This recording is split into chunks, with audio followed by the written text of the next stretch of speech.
Dr. Eric Kelly III and a host of phenomenal speakers from all around the globe for this 7-day virtual event that you don't want to miss. The mission of the Black Business Expo is to raise scholarship money from kids all the way from high school all the way from college. The Black Business Olympics is one of the largest Black business showcases in the world. It is an opportunity for businesses and companies to showcase their businesses globally. We are going to be giving away laptops up to $5,000 away to students. Again, I'm Olivia Appleberry, the founder of 2 Cents Finance and one of the speakers for the expo. I am so excited to see you there. For more info, go to www.blackbusinessexpousa.com or call 919-308-9090 and hope to see you there.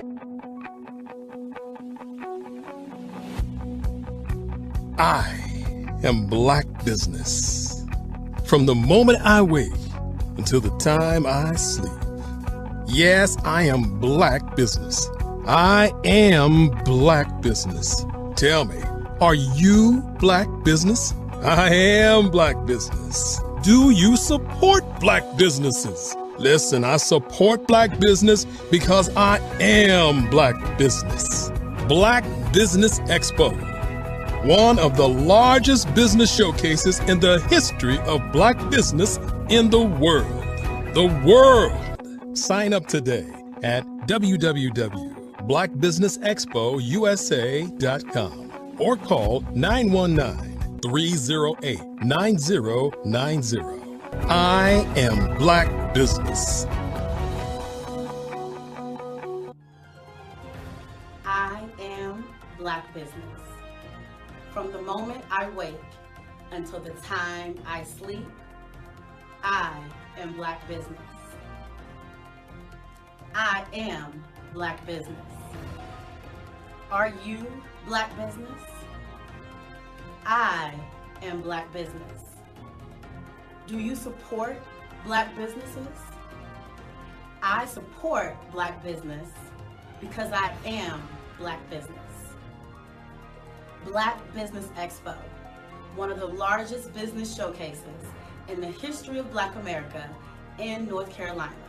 Sign up today at www.blackbusinessexpousa.com or call 919-380-9090. I am Black Business. I am Black Business. From the moment I wake until the time I sleep, I am Black Business. I am Black Business. Are you Black Business? I am Black Business. Do you support Black businesses? I support Black business because I am Black business. Black Business Expo, one of the largest business showcases in the history of Black America in North Carolina. Sign up today at www.blackbusinessexpousa.com or call 919-380-9090. I am Black Business. I am Black Business. From the moment I wake until the time I sleep, I am Black business. I am Black business. Are you Black business? I am Black business. Do you support Black businesses? I support Black business because I am Black business. Black Business Expo, one of the largest business showcases in the history of Black America in North Carolina. Sign up today at www.blackbusinessexpousa.com or call 919-380-9090. I am Black business. I am Black business.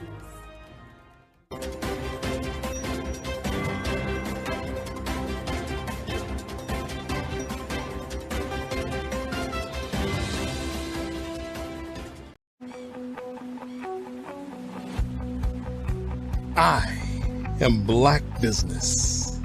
From the moment I wake until the time I sleep. Yes, I am Black business. I am Black business. Tell me, are you Black business? I am Black business. Do you support Black businesses? Listen, I support Black business because I am Black business. Black Business Expo, one of the largest business showcases in the history of Black business in the world. The world. Sign up today at www.blackbusinessexpousa.com or call 919-308-9090. I am Black business.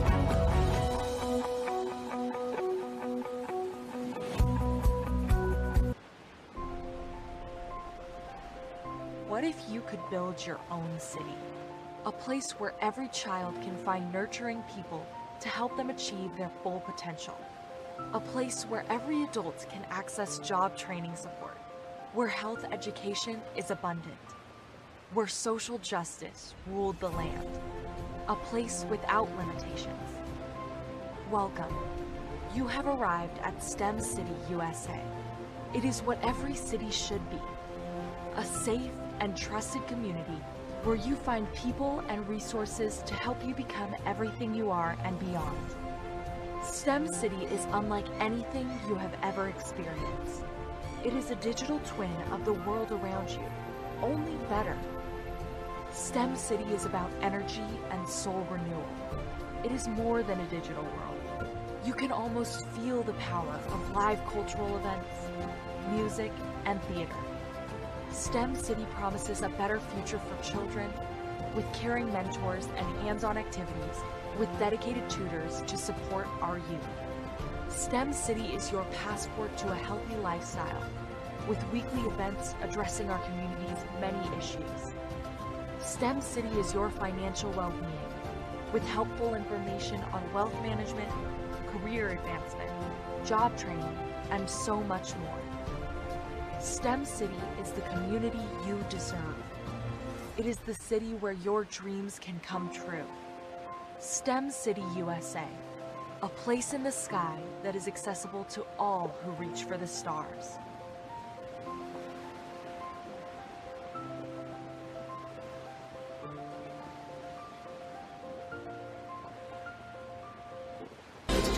Sometimes you got to hear the news from the Black perspective, and more specifically, Black publishers. And that's exactly why you have to download the HeyTie app, the largest mobile app delivering breaking news, videos, and podcasts from 200 of your favorite Black publishers. Yes, 200 Black publishers delivering news as it happens, literally all in one app. Go to HAYTI.com or download the app in the Google Play Store or Apple App Store. It's completely free, along with information that you can trust, so go check them out.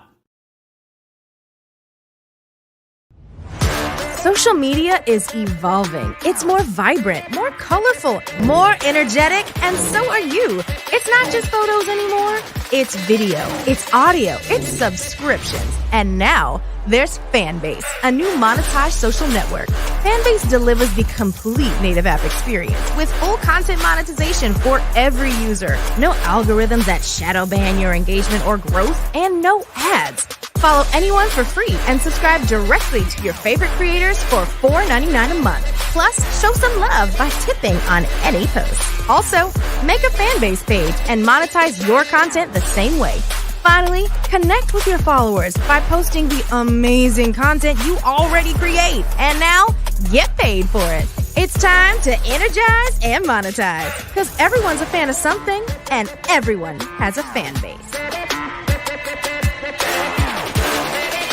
Absolutely. So our coaching program help people that have the lack of time, that lack strategies, and lack the confidence to go after their dream life. So we help them implement tools. We help them implement, I love to leave the inherited lack of finances or the education behind finances. But it wasn't until I lost my firstborn, my only son, that life changed for me.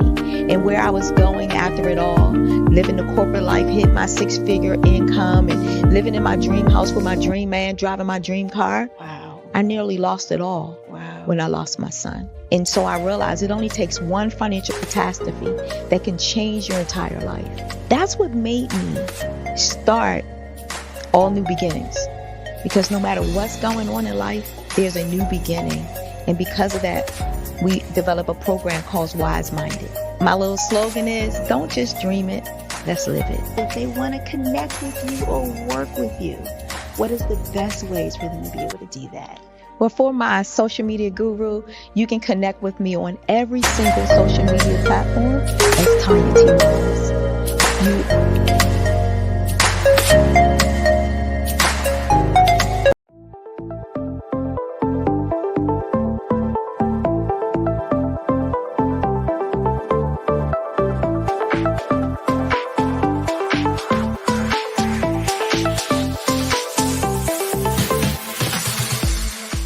You need to be messaging and communicating to a lot more folks and getting them committed to you as a brand and feeling that you are trustworthy, as a subject matter expert, and for their needs and their pain points. That says, look, here are my pain points. Here's the problem that I have that I don't want, or the benefit that I want that I don't have. And Grant and Sydney understand that and are giving me information to be able to assist, in my eliminating those pain points.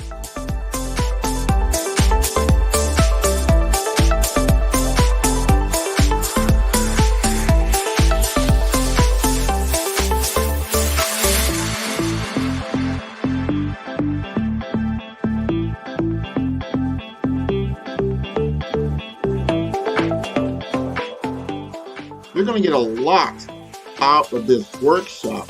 We're going to show you ways that you can begin to look at this particular problem, that you can apply different formulas, techniques, and skills. They're going to get you to that next level. And then you'll understand the value that we're bringing.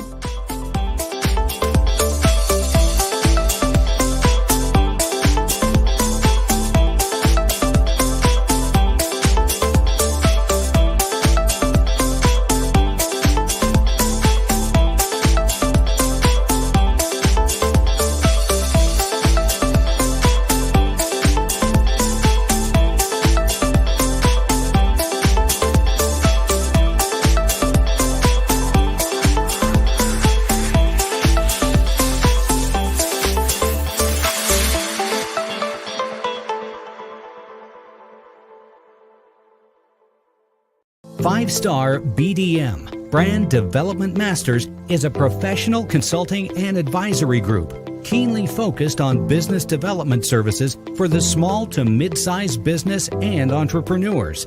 Although every business is unique, they often share business development challenges that can be addressed through smart branding. Services include process improvement and operations, digital strategy and transformation, business intelligence, digital marketing, and personal branding. Our business and personal branding company has helped a number of professionals and organizations to optimize and grow. This results in more business, more opportunities, better reach, positive outcomes. Visit www.fivestarbdm.com today to learn more.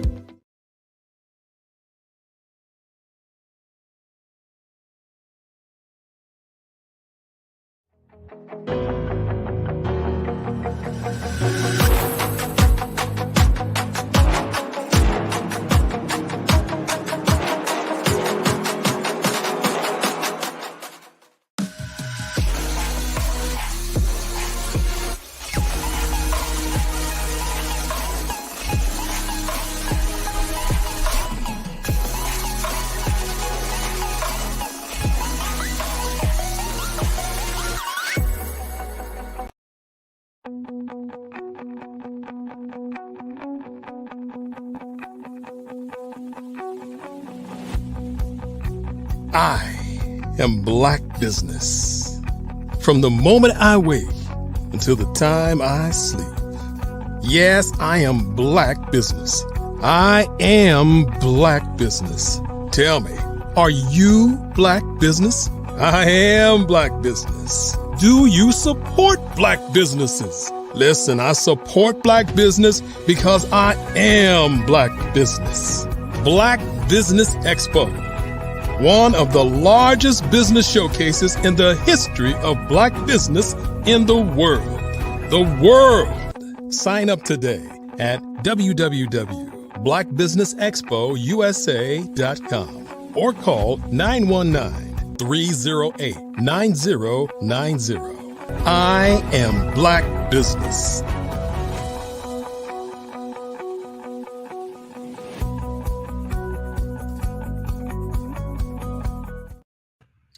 Good evening, business owners, entrepreneurs, thought leaders, and corporations. Welcome to the Black Business Network. My name is Crystal Gomez. I am your business moderator for this evening on the Black Business Network. The Black Business Network is a 24-hour business network showcasing Black businesses, business owners, entrepreneurs, and thought leaders worldwide. We have speakers from North Carolina, London, Singapore, Africa, Japan, and cities all over the United States.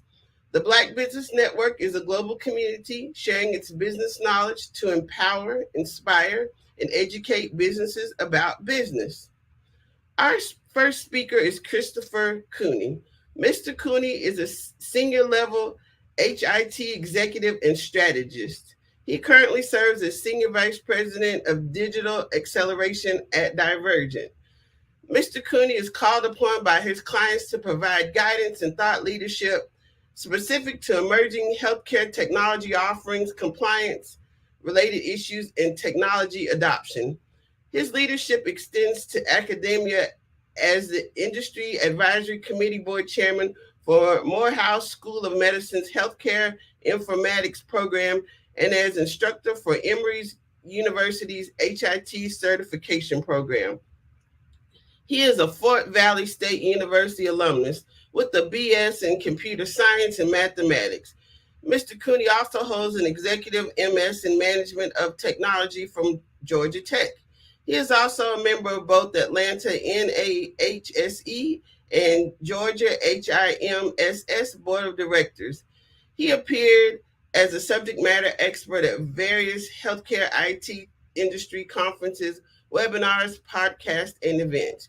You can find Mr. Cooney serving as host of the Straight Outta Health IT podcast that appears on most major podcast channels. I present to you Mr. Christopher Cooney in a fireside chat with Grant McGaw.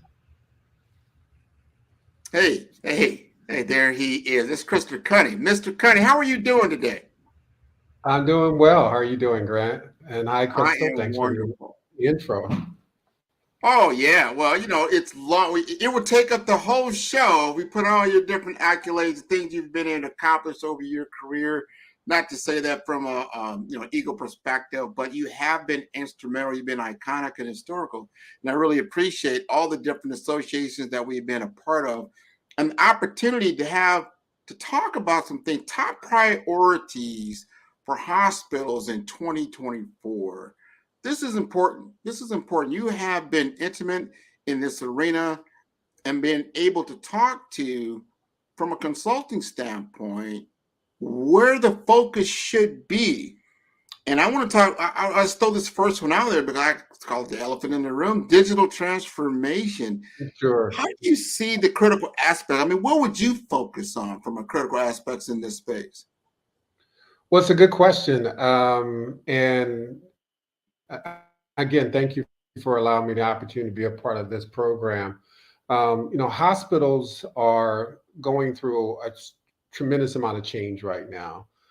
First of all, they are still recovering from the effects of COVID in our communities. The fact that they've lost a number of healthcare professionals who have participated in the Great Resignation, or unfortunately have succumbed to the effects of COVID. Some who lost their lives, and then others who are not, have not returned back to work as a result of their battling their COVID symptoms as well too.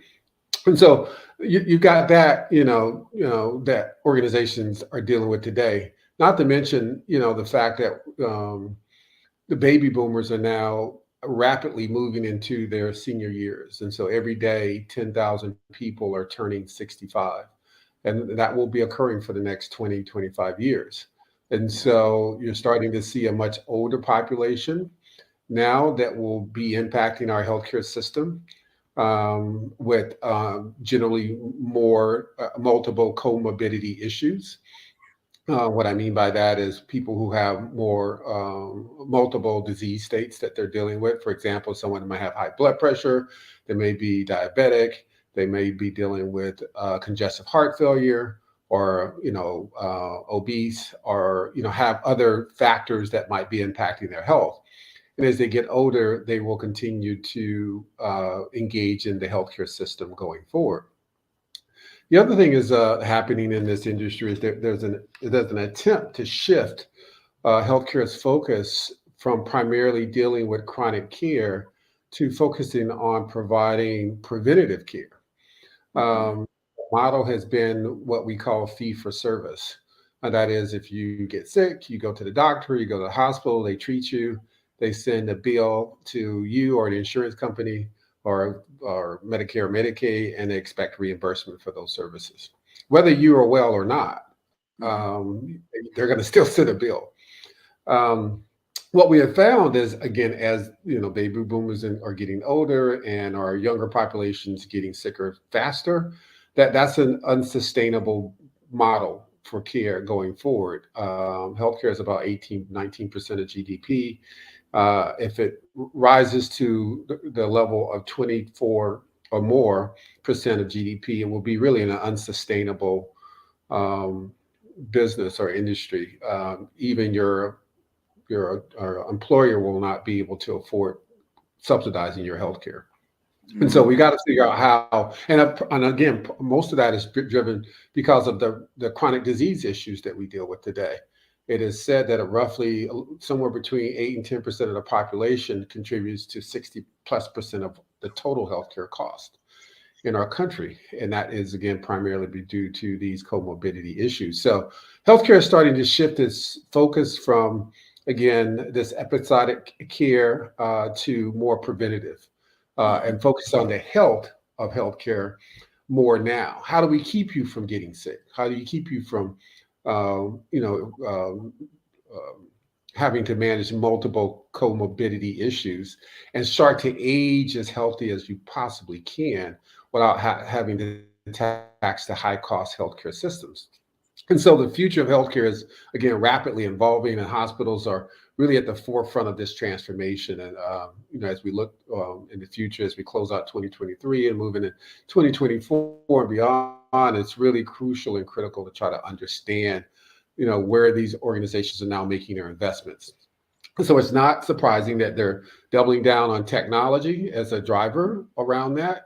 Technologies like AI and telemedicine and virtual care, as well as data analytics to understand and get better insights on their patient population and on their business as a whole. And also to try to leverage these technologies in some cases to reduce some of the administrative costs associated with the delivery of care. How do we, unfortunately, take some people out of the process that are costing us or are increasing the cost of care as well, and how do we automate some of these processes and use technology as a resource and a tool to replace, in some cases, human interaction. So there's a tremendous amount of effort that's taking place in this space as well too. And one of the other things I'm very optimistic about is healthcare is starting to recognize these issues around health disparities as well too, and the fact that these underserved communities, communities that in some cases have health deserts, they don't have a clinic, they don't have a hospital, they don't have a pharmacy, they don't have healthy food in their communities, have a direct impact on the cost of healthcare, because we all share and bear the burden of that cost. Even if you're not in one of those communities, your insurance is directly impacted by people who don't have insurance as well too, and tax the healthcare system as well. And so, organizations, hospitals are starting to recognize that we need to also get into these communities, start to educate our patient populations about how to take better care of themselves, how to work with community organizations to provide access to care, preventative care, and how do we also make sure that we're addressing the individual holistically, mind, body, and soul. And so how we dealing with mental health related matters, as well as making sure that we're doing the best we can to educate consumers so that they make smarter decisions about their healthcare going forward. So there's a lot to unpack there, and I'm happy to kind of delve into a handful of those. I know we will probably have enough time to cover each and every one, but I'm definitely, my background being in the technology side, very excited about the investments that we're making in that space. This is so important. And you're probably the best person right now I can think of to have this discussion, because you've been on both sides of the ball, as far as being on the provider side and being in the vendor community. Mm-hmm. Here's the problem. You just laid out the problem. The problem is vast. We must reimagine this hospital space, this healthcare space. We must reimagine it, just like some of these other companies, these digital platform companies have done, because it's not sustainable. You just laid it out. Economically, the way it's going, it's not sustainable. So it's not really, it's a nice to have. It's something we should do. No, we have to do it. It's not sustainable.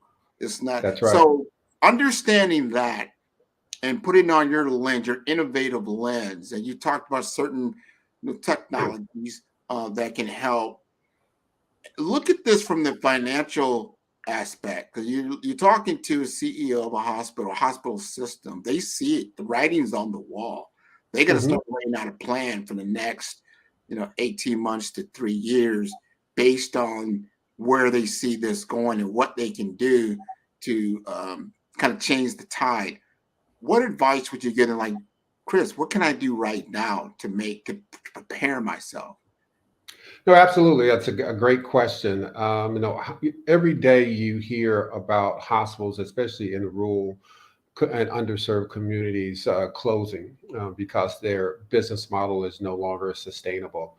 Either a payer mix is such that it won't cover the cost of care, drugs and pharmaceuticals are, astronomically high. The cost of litigation associated with healthcare is untenable as well too. And so if hospitals deal with, not only just malpractice lawsuits, but, class action suits from data breaches and other, issues that impact the operations, very quickly you can see many of these organizations starting to give up and close their doors and move on.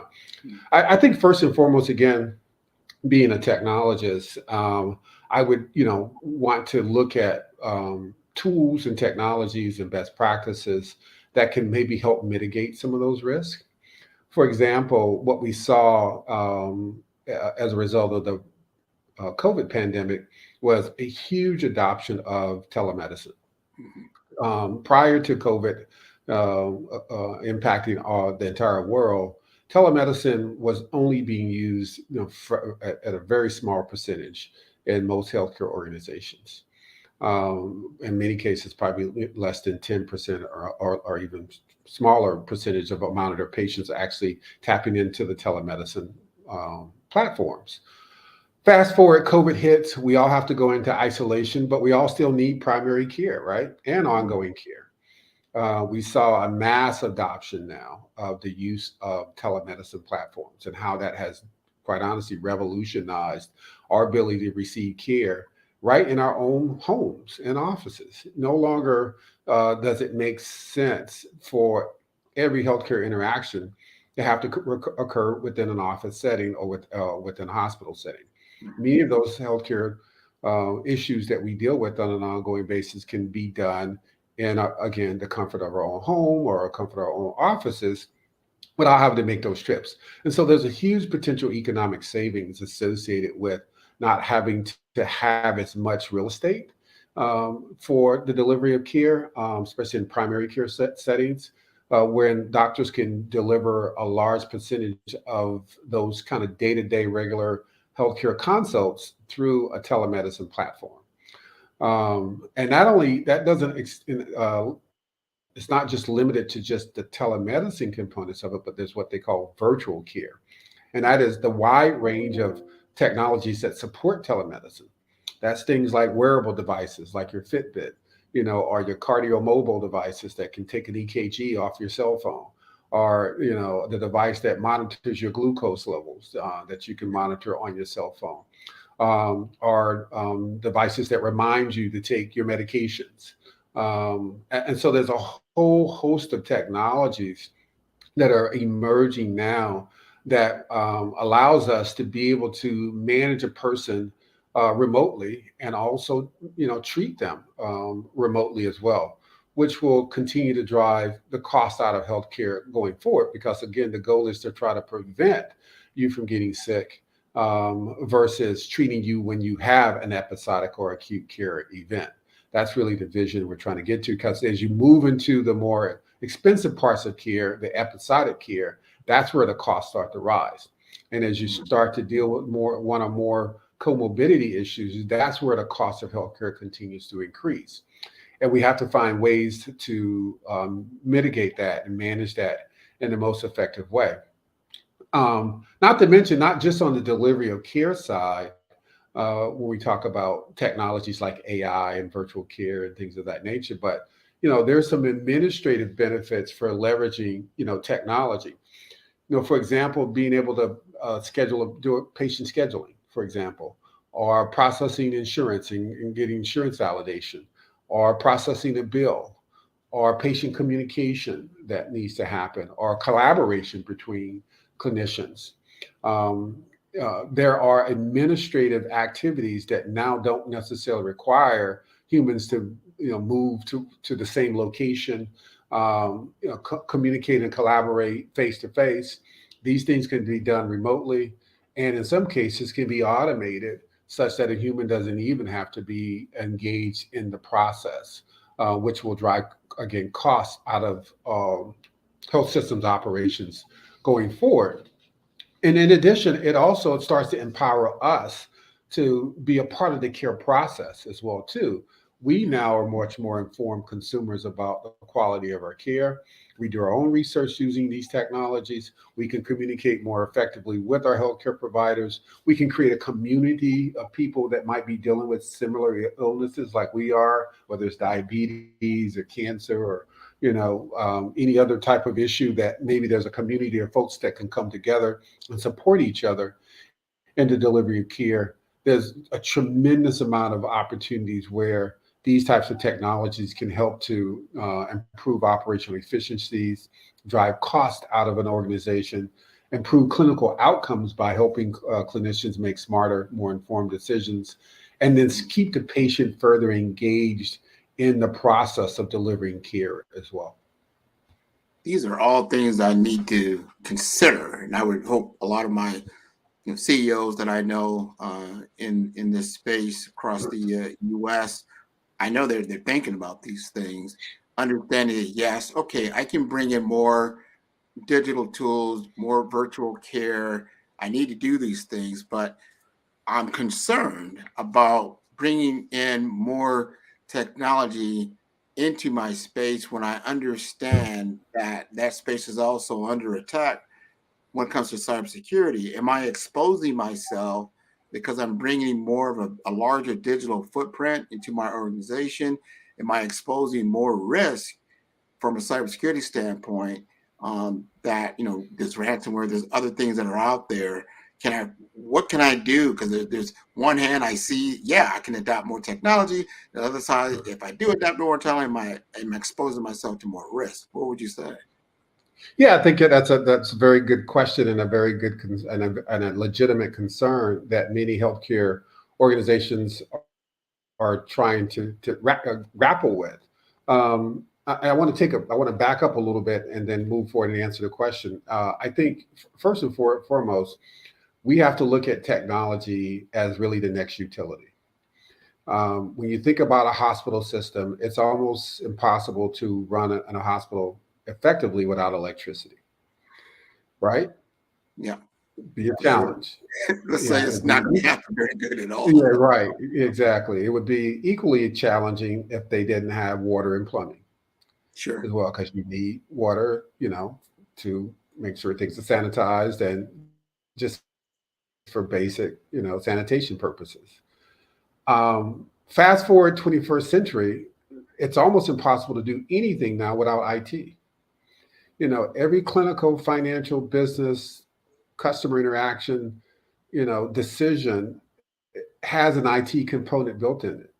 From the time you pick up the phone and call your doctor to make an appointment, to the directions you use to get to the doctor's office, to submitting your insurance information to the payer, to getting your prescription by e-prescribing that prescription, to the doctor, providing a patient portal so you can get your results of your test, and you can communicate with them, to the fact that doctors use technology to perform surgeries and to get results on your test as well too. And so the reality of it is you can't get away from technology. I mean, we could always go back to the dark ages, and say, we're not going to use it, but remember what it was like back then too. So first and foremost, you have to come to that appreciation that technology is here to stay. God forbid something catastrophic happens and shuts down all of our ability to use technology. It's here to stay, and it's a part of our daily lives. The question is, how do you leverage it and use it in order to address, these challenges that we have in the delivery of care, but also how do you maintain and protect it? It's no different than protecting the electrical grid, right? Or making sure that no one's poisoning the water. You have to ensure security around those municipalities, just like you have to now ensure security, privacy around the currency that you're now leveraging in healthcare, which is technology, and specifically the data that you're getting from the technology. That's really the value add. The laptop, the cell phone, that piece of hardware is just a piece of hardware. It doesn't matter what it is. It really matters what it tells you and the insights you get from it. That's what helps you make better decisions, both financial, clinical, administrative, et cetera. And that's where the real value is. So how do you protect the data? It's just like protecting the bank, having, a vault where it protects the physical currency, right? And it's no different than banks now protecting the non-physical currency, which is, your data, on your cell phone about your financial situation, on your bank account information, credit card information, et cetera.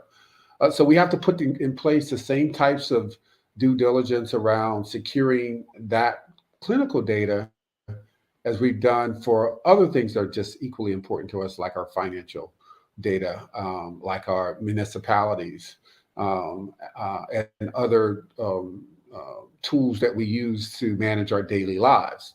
Yes, healthcare is being attacked on a day-to-day basis because that data is very valuable. And in the early days of it, it was cyber criminals actually trying to steal the data to go and sell it on the black market. And that still happens to some degree as well.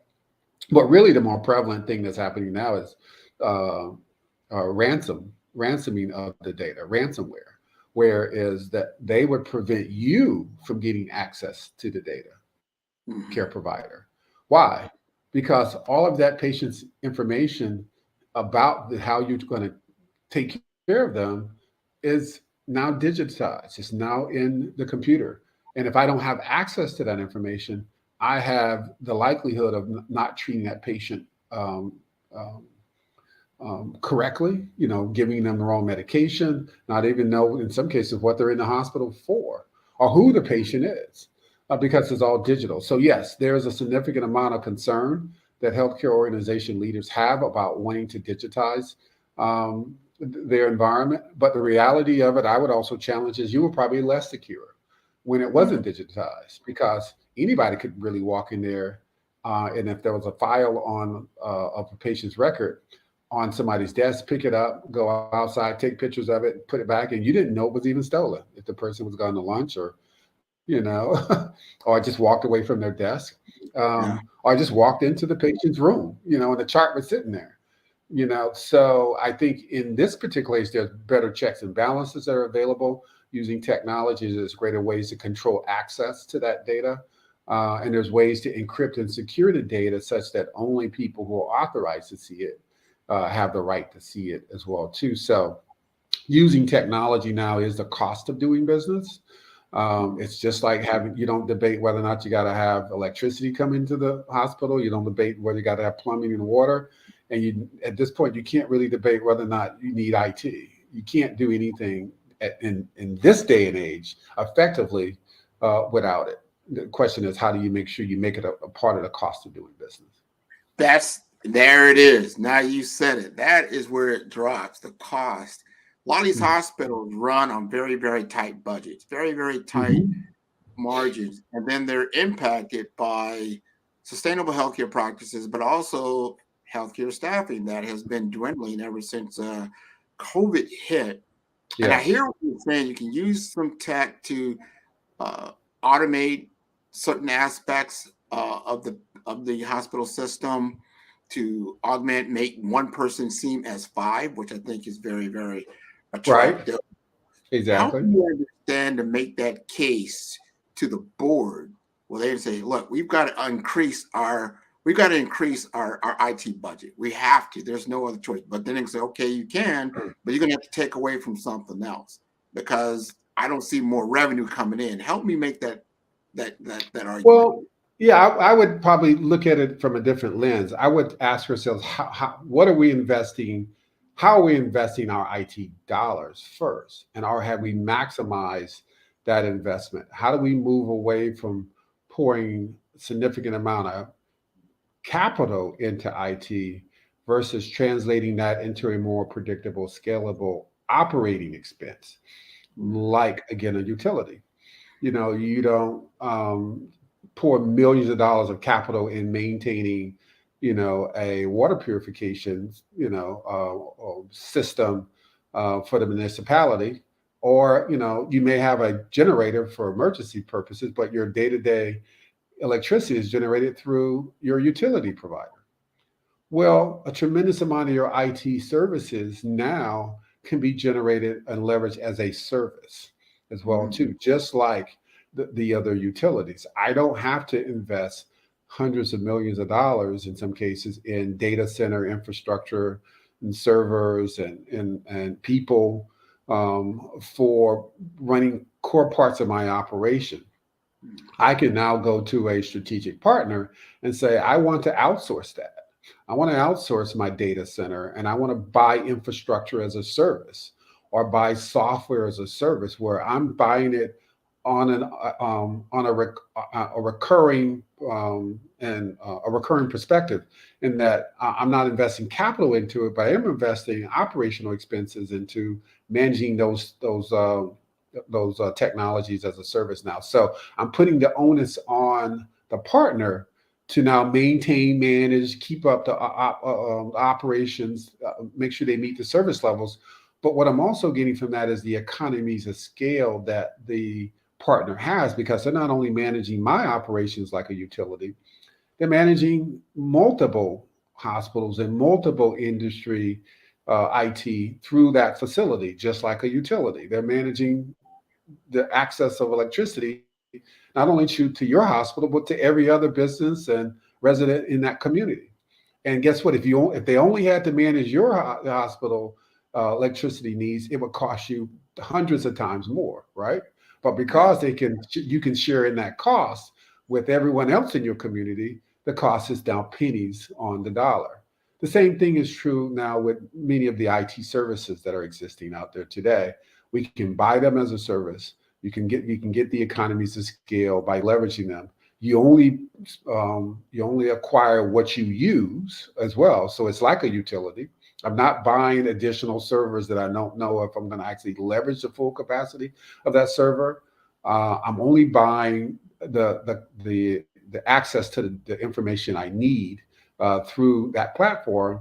And oh, by the way, now I am not saddled with every 3 to 5 years trying to refresh that technology and going back to the CEO and to the board saying, give me another $500,000 or whatever the number might be because I need to upgrade my service because they're out of warranty. I place that burden again on my service provider. So I just now can pay a very predictable, very scalable cost for many parts of my IT.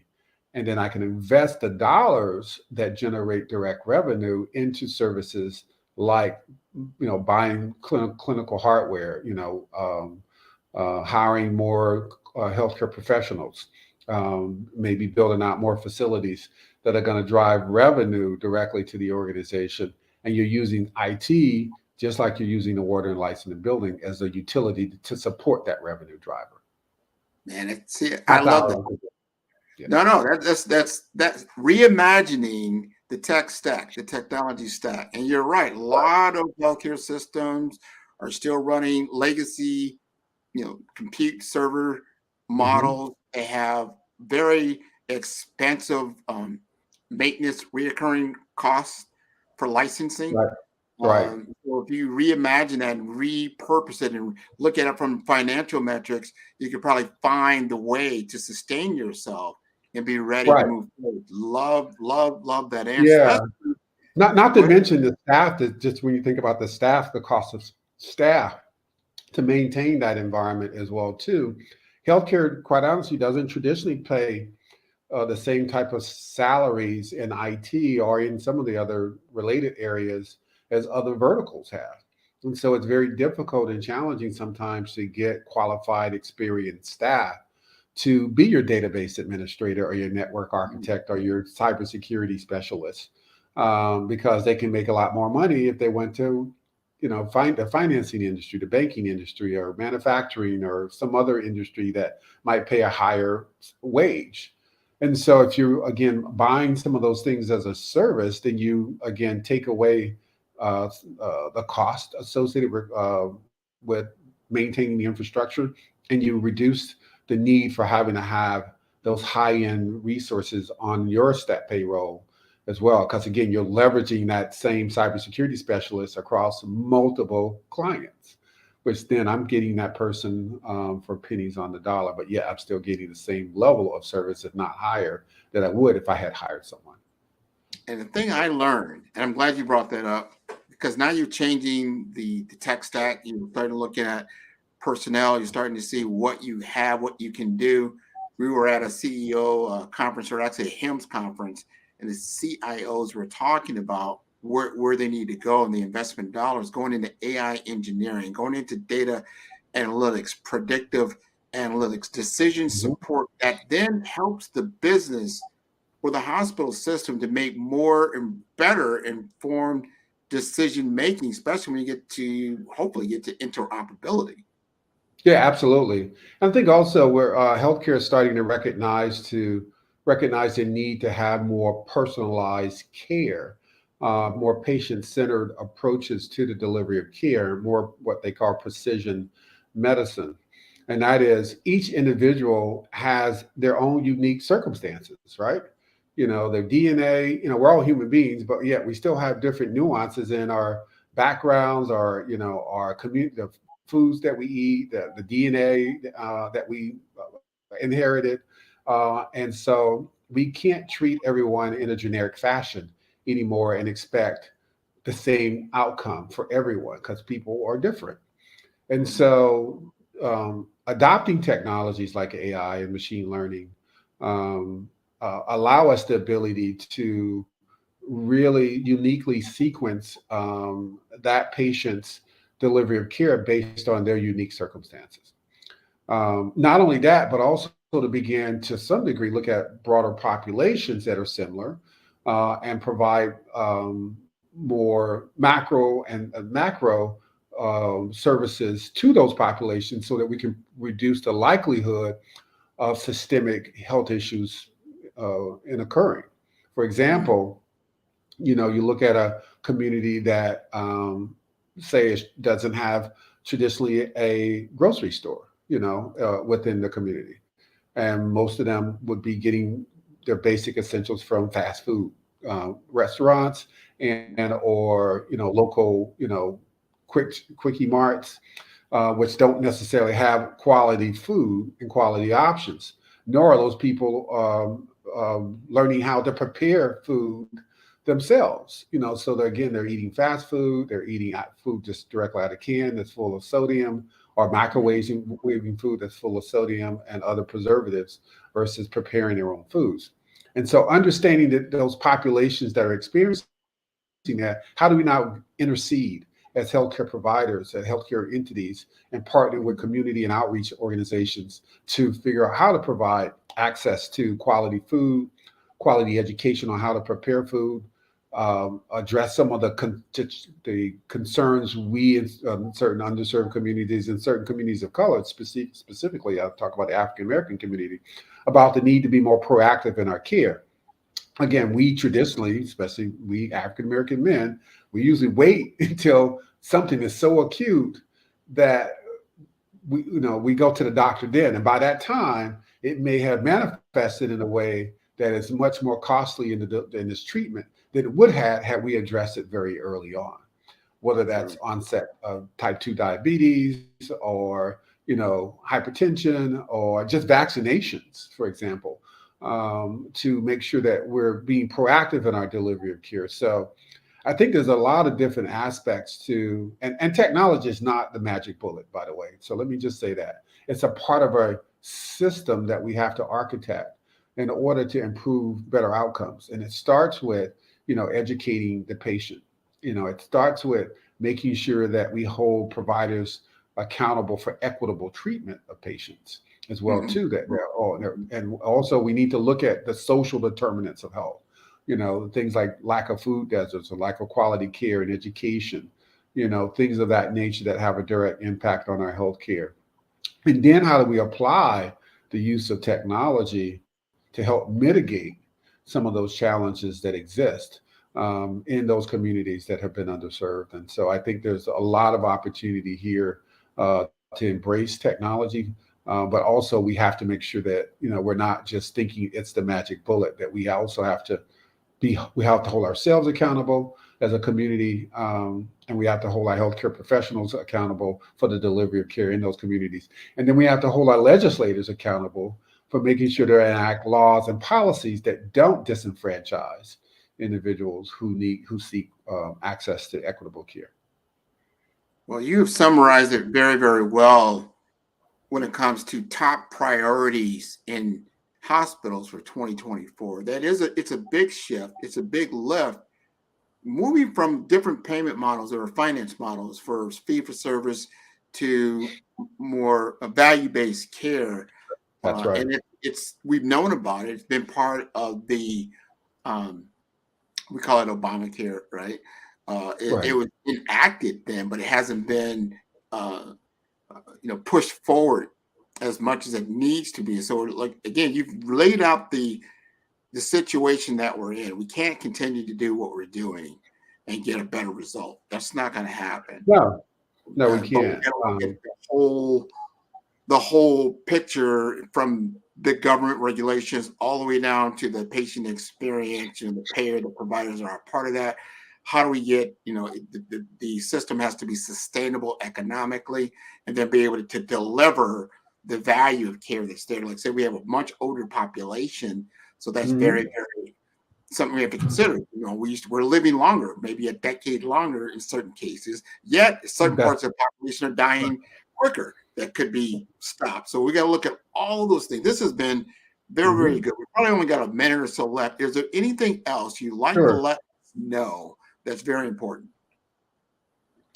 Well, I think the most important thing I would want to leave with our listeners today is that, you know, the whole model of healthcare is shifting.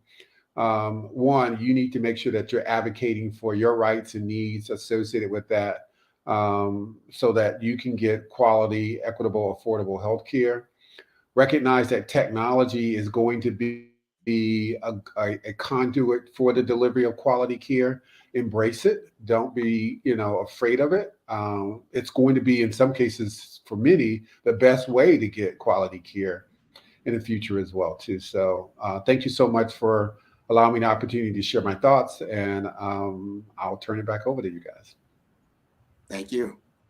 You're welcome. Well, thank you both for being here today, Mr. Cooney, for your expertise on the show, and Mr. McGaugh for facilitating this fireside chat. Mr. Cooney, can you tell us where we can find you? Yeah, no, absolutely. It's really simple. I'm on LinkedIn, and that's absolutely the best place to reach out to me. I accept every LinkedIn invite that I get, and I'm happy to start our dialogue there. You can also listen to me on my podcast, Straight Outta Health IT, which I have the opportunity to have amazing people within the healthcare ecosystem. And it's not just technology conversations we have, it's a real, very robust discussion of all topics related to healthcare. If you check me out there's definitely ways to get in contact with me through that platform as well. And then hopefully I'll continue to be a part of this dialogue in the future, and happy to entertain any follow-up questions that come from this as well. Well, thank you again, and we've enjoyed you and look forward to having you in the future. Genius is common, and I'll see you on the other side. Thank you. You're welcome. Every dollar counts, so we want to remind you to donate to the Scholarship Fund. We want to thank our Black Business Expo USA sponsors for December 2023. NC 100, Moody Capital Partners, Suede Soul, Lotus Richey Coaching and Training, Hello LLC, Carolina, Virginia Minority Supplier Development Council, Step Management, Barbara H. Smith LLC, Margie McLean Foundation Incorporated, 5-Star BDM Media, Genius is Common, Earth Essentials, Mullane Shania Global, Executive Women's Success Institute, The Quality Coaching Company, Superwoman Business Services, Creative Force Studios, Lee Entertainment, Artistic App Design, Black Business Expo USA. Genius is common, and I'll see you on the other side. 5-Star BDM, Brand Development Masters, is a professional consulting and advisory group keenly focused on business development services for the small to mid-sized business and entrepreneurs. Although every business is unique, they often share business development challenges that can be addressed through smart branding. Services include process improvement and operations, digital strategy and transformation, business intelligence, digital marketing, and personal branding. Our business and personal branding company has helped a number of professionals and organizations to optimize and grow. This results in more business, more opportunities, better reach, positive outcomes. Visit www.5starbdm.com today to learn more.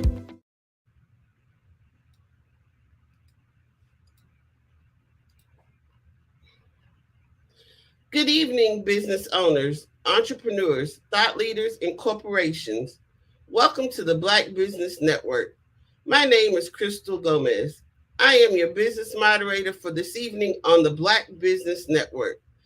The Black Business Network is a 24-hour business network showcasing Black businesses, business owners, entrepreneurs, and thought leaders worldwide. We have speakers from North Carolina, London, Singapore, Africa, Japan, and cities all over the United States. The Black Business Network is a global community sharing its business knowledge to empower, inspire, and educate businesses about business. Our next speaker is Cordelia Gaffar. Cordelia Gaffar is the ultimate joy goddess, a soul medicine woman guiding and empowering women to have multi-orgasmic sexual bliss every time. She is a holistic healing practitioner, certified in sports nutrition, and a certified Movement 109 facilitator. As the CEO of Workout Around My Day, Cordelia is a globally sought out after speaker, workshop, and movement facilitator, a 4-time best-selling author of 8 books, including America's Leading Ladies with Oprah Winfrey, and host of her personal podcast, The Free to Be Show. She was inducted into the Global Library of Female Authors in 2020 and is the recipient of multiple awards, including the Top National Influencer, Sexy Brilliant Leader, and the Brains Global 500 Award of Influencers and Entrepreneurs for 2021 and 2023. She also won Podcast of the Year in 2022 and was named Best Podcast Host from Powerhouse Global in 2019. She left her position as CFO for a small IT firm in Washington, D.C. 19 years ago to homeschool her 6 children. She has been featured in America Meditating Radio, British Muslim TV, South African Radio 786, Soul Wealth Radio in Washington, D.C., and Fox News. I present to you Cordelia Gaffar.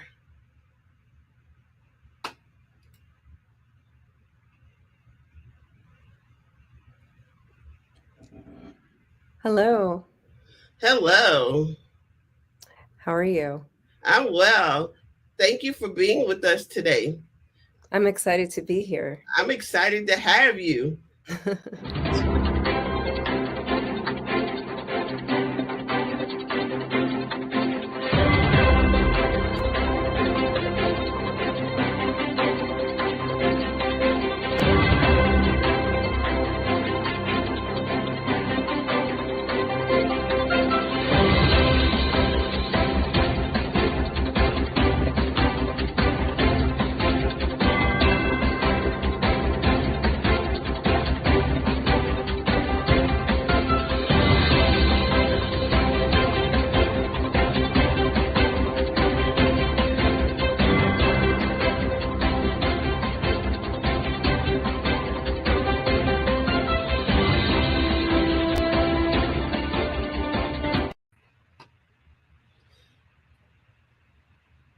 Ms. Gaffar.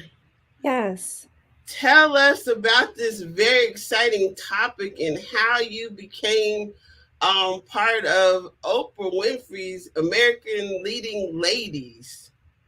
Oh, I was especially selected to write a chapter in the book. They were intrigued because at that time I was a hijab-wearing Muslim, so they wanted someone who was visibly Muslim to be in the book. And secondly, I'm a mom. I have 6 kids, so that was kind of intriguing as well for them. So that's how I was selected. Wonderful. And you're also the host of the Free to Be Show? Yes, the Free to Be Show. I actually started it in December of 2015. And today, I actually want to speak with you about For the Love of Your Business. There are some monthly practices, monthly best practices to practice. So I am not sure how much she said about who I am, but I'm also the CEO of Workout Around My Day Incorporated. And in my previous career, I actually was a CFO, and I have an accounting background.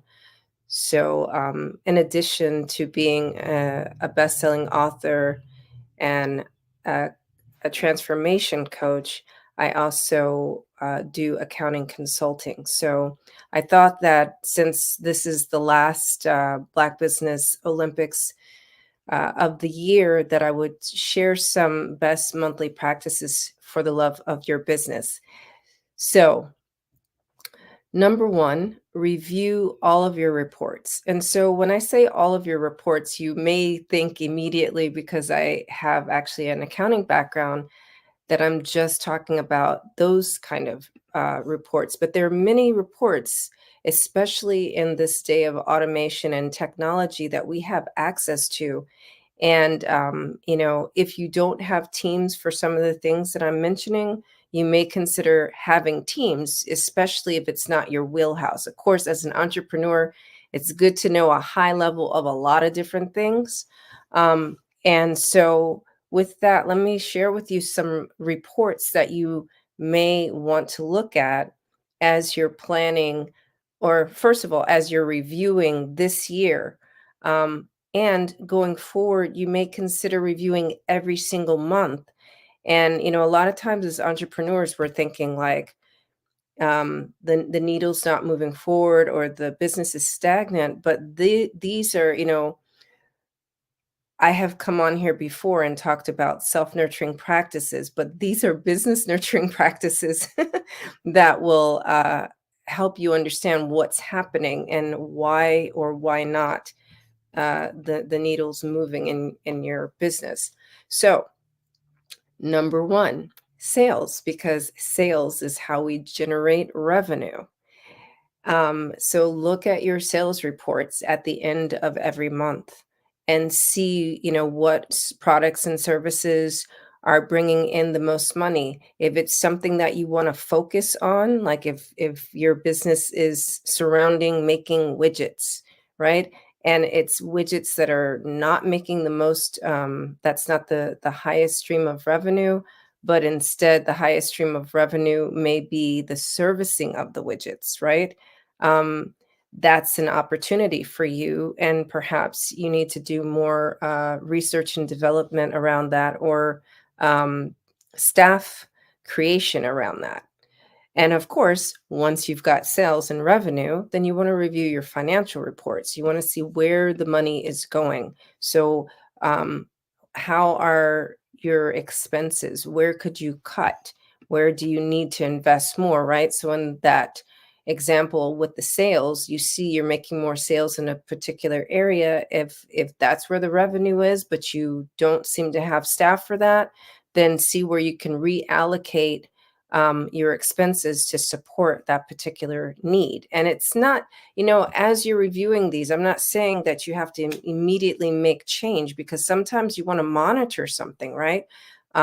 Quarterly, let's just, look at it, have a pulse on it, what's going on every month. And by the end of the quarter, if, it looks like you're moving towards the direction of we need to make a shift and, reallocating resources, then do that. Social media reports. So you may be thinking, what am I talking about? If you have a marketing team, this isn't really something to spend your time on, but your social media reports. So you may see on different platforms, there's a dashboard report, and you can look at your analytics and, see, how much organic traffic you're getting, or if you have paid ads that you're using, you can look at which which platforms are, maybe giving the best ROI, right? If you don't use social media, but you have a website, then you want to look at your web analytics, right? And that is available on most website platforms. There, you can see how many views you're getting, how many downloads you're getting, how many people are signing up for your newsletter, how many people are reading your blog. And if you don't know about those things, again, if you have a team perhaps that's handling all that, fine. If you don't, let's say that you didn't think it was important, or you didn't realize that this is another way where you can discover another source of revenue, right? Because a lot of times our website can make us money in the background. It can generate leads if no matter what kind of company you have. And then again, like I said, there's other marketing, right? So above and beyond social media and your website analytics, so there's other marketing efforts that you may be up to, and there may be ways to track that. I mean, everything's trackable these days. So now I'm going to give you 2 more reports that you want to consider having access to and reviewing monthly. And this day and age, if you're running a business, be aware that, and I'm bringing this up because I actually wasn't aware until about a month ago, that there is corporate credit and there's personal credit. And so you want to be checking your corporate credit, especially if you're scaling your business and you're moving towards the $4 million mark, because once you get to that level of income or revenue generation, then there are different types of credit that may be available to you. Until you get there, you want to be very aware of your personal credit, because of course that would be the main source of support for funding your business and your cash flow. So, that's the number one, that's my number one recommendation, is to review all your reports. And so I have given you, like, what is that, about 7 or 8 different areas to consider looking at those reports.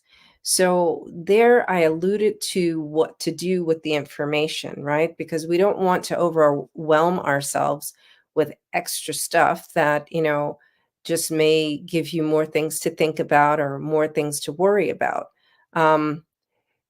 This is looking for opportunities, and it's also looking for areas of growth, right? So to shift your mindset around what you're going to do with that information, this is all just data. It's kind of like, I've done several talks about emotions, right? So it's kind of like that. Your emotions are just data.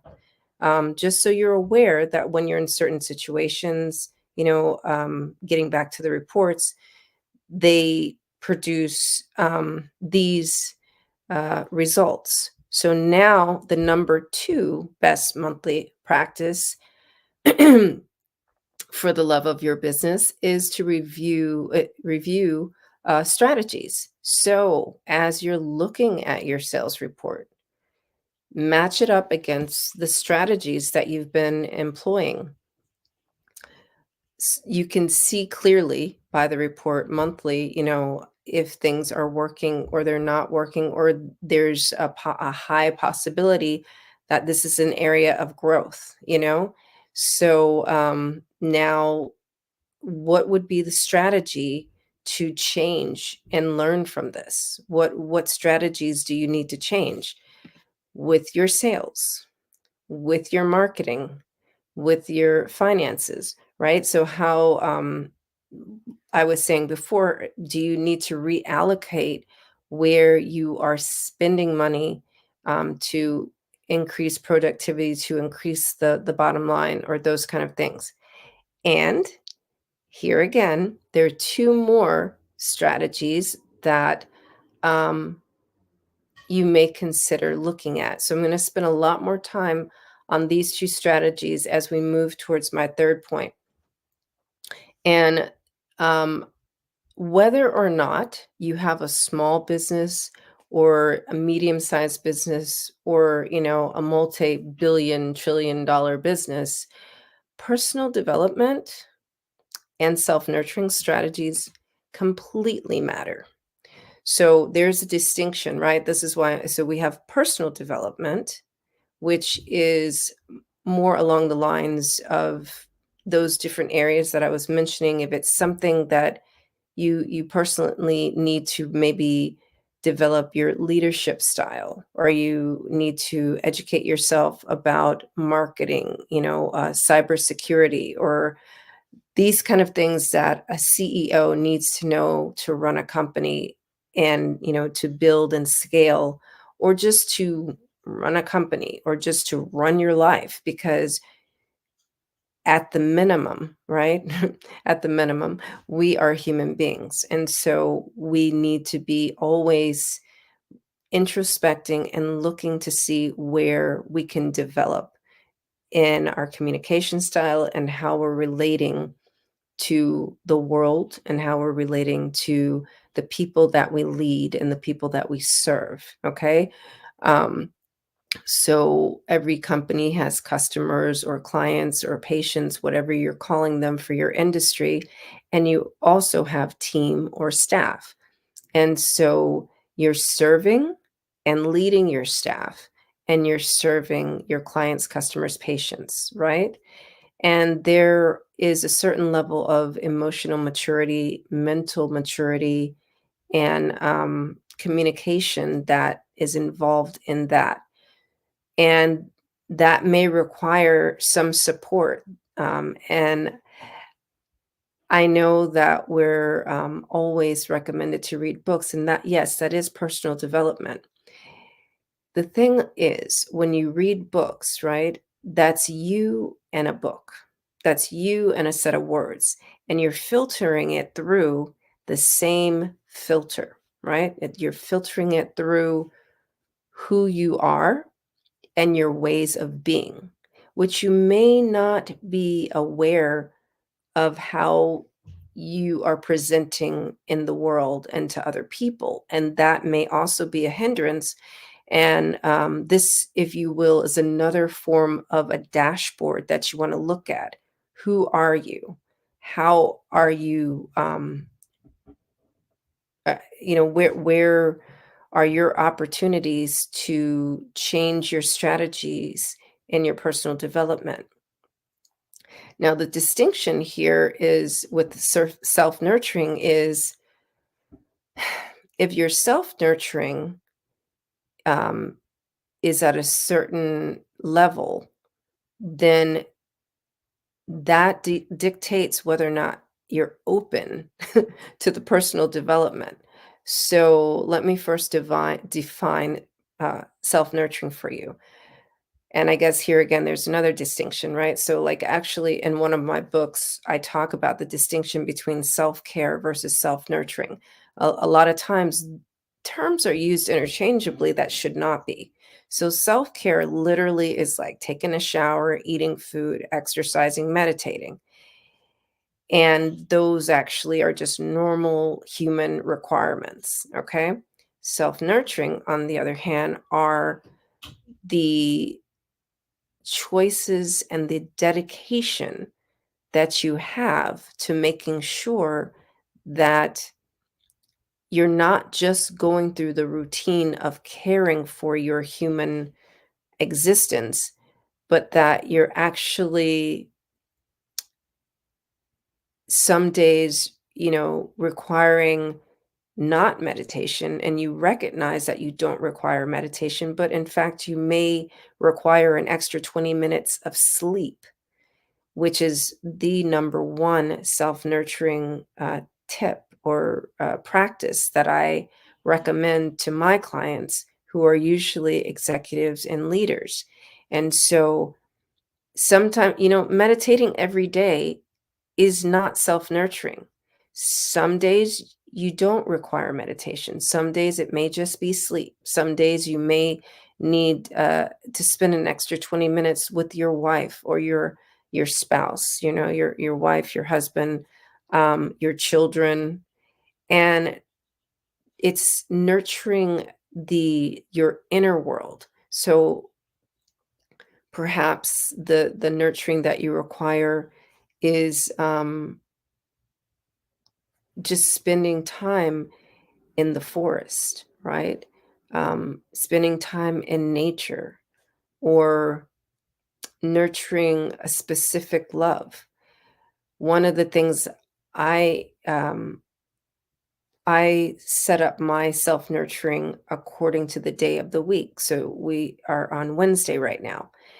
And on Wednesdays, I look for what are the things that will help me win. WIN. How can I win today? What would make today a truly winning day for me? And introspecting on that thought. Every day is, it has its demands and it has its requirements.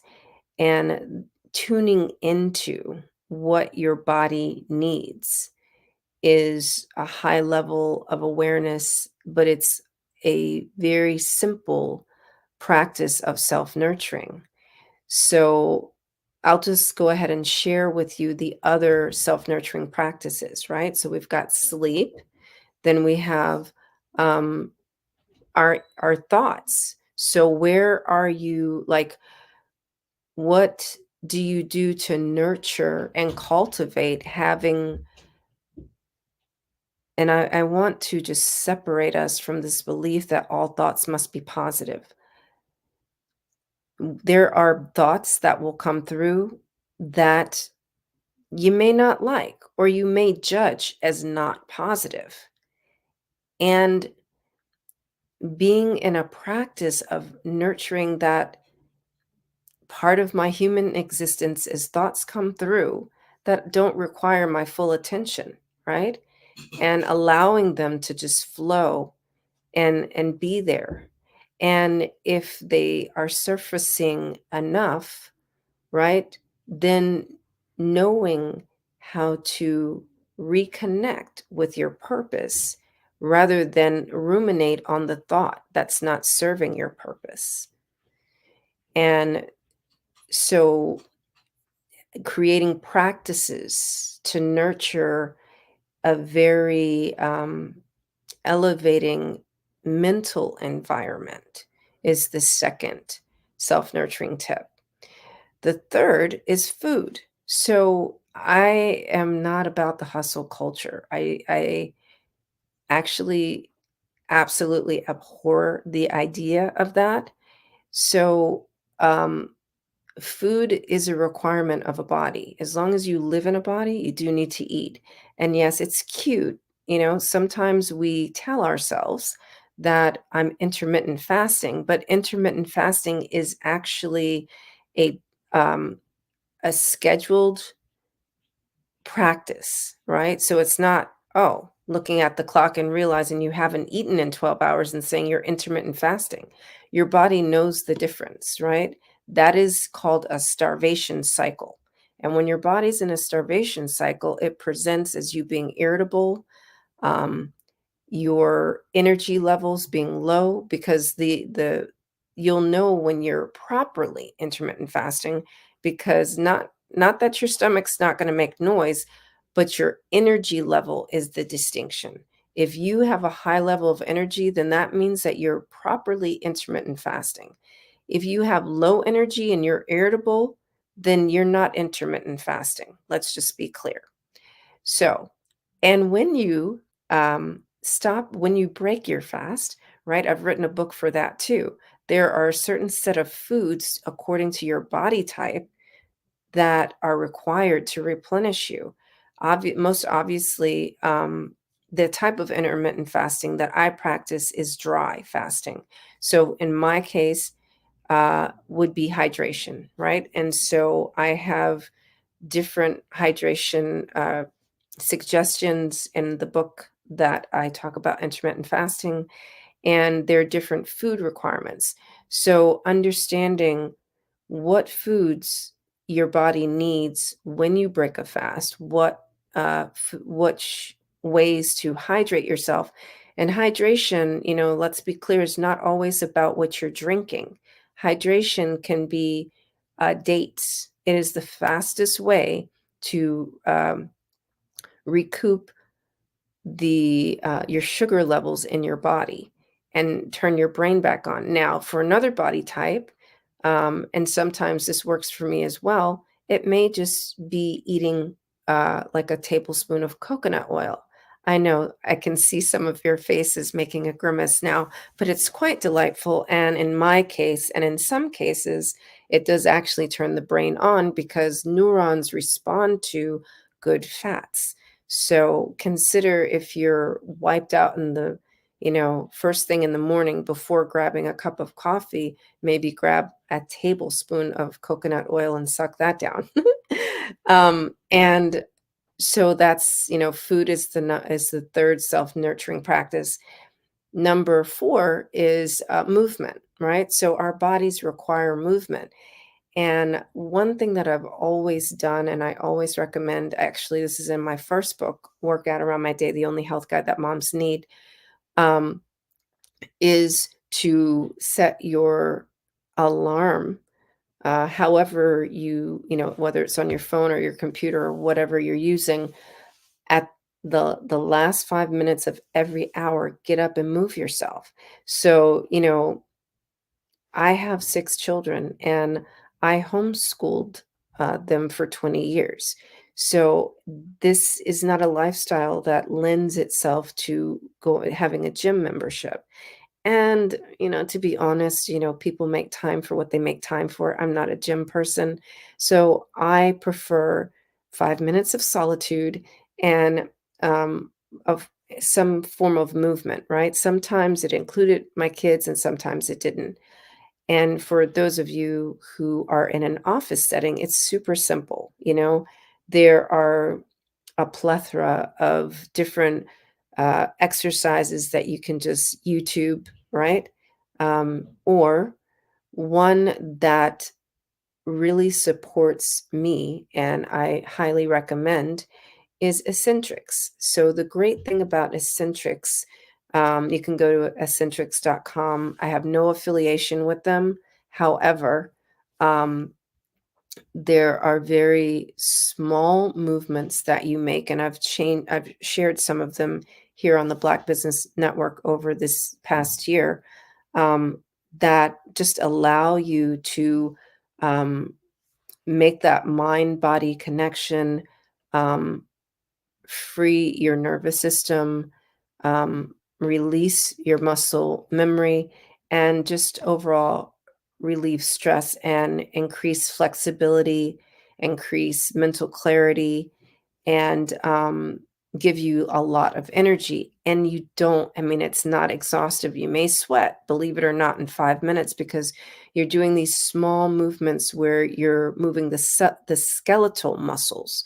Those are the muscles closest to your skeleton, right? Your bones. And when you're working the innermost muscles, you're burning the most fat. And so this is a great way to support you. And it also, right, it's pretty much squeezing the bone where your bone marrow is inside. And I'm not sure if that's why it gives you more oxygen, but when I'm really feeling wiped out and tired, eccentrics is my go-to exercise.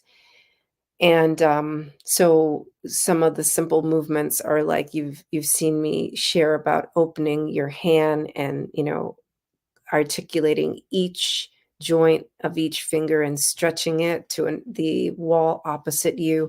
So stretching out your fingers and your wrist, right?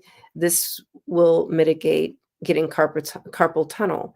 I'm an author. I write, I type a lot, And so, and I've successfully written 8 books, almost 10 now, because I've been working on 2 simultaneously for the past year or 2 years.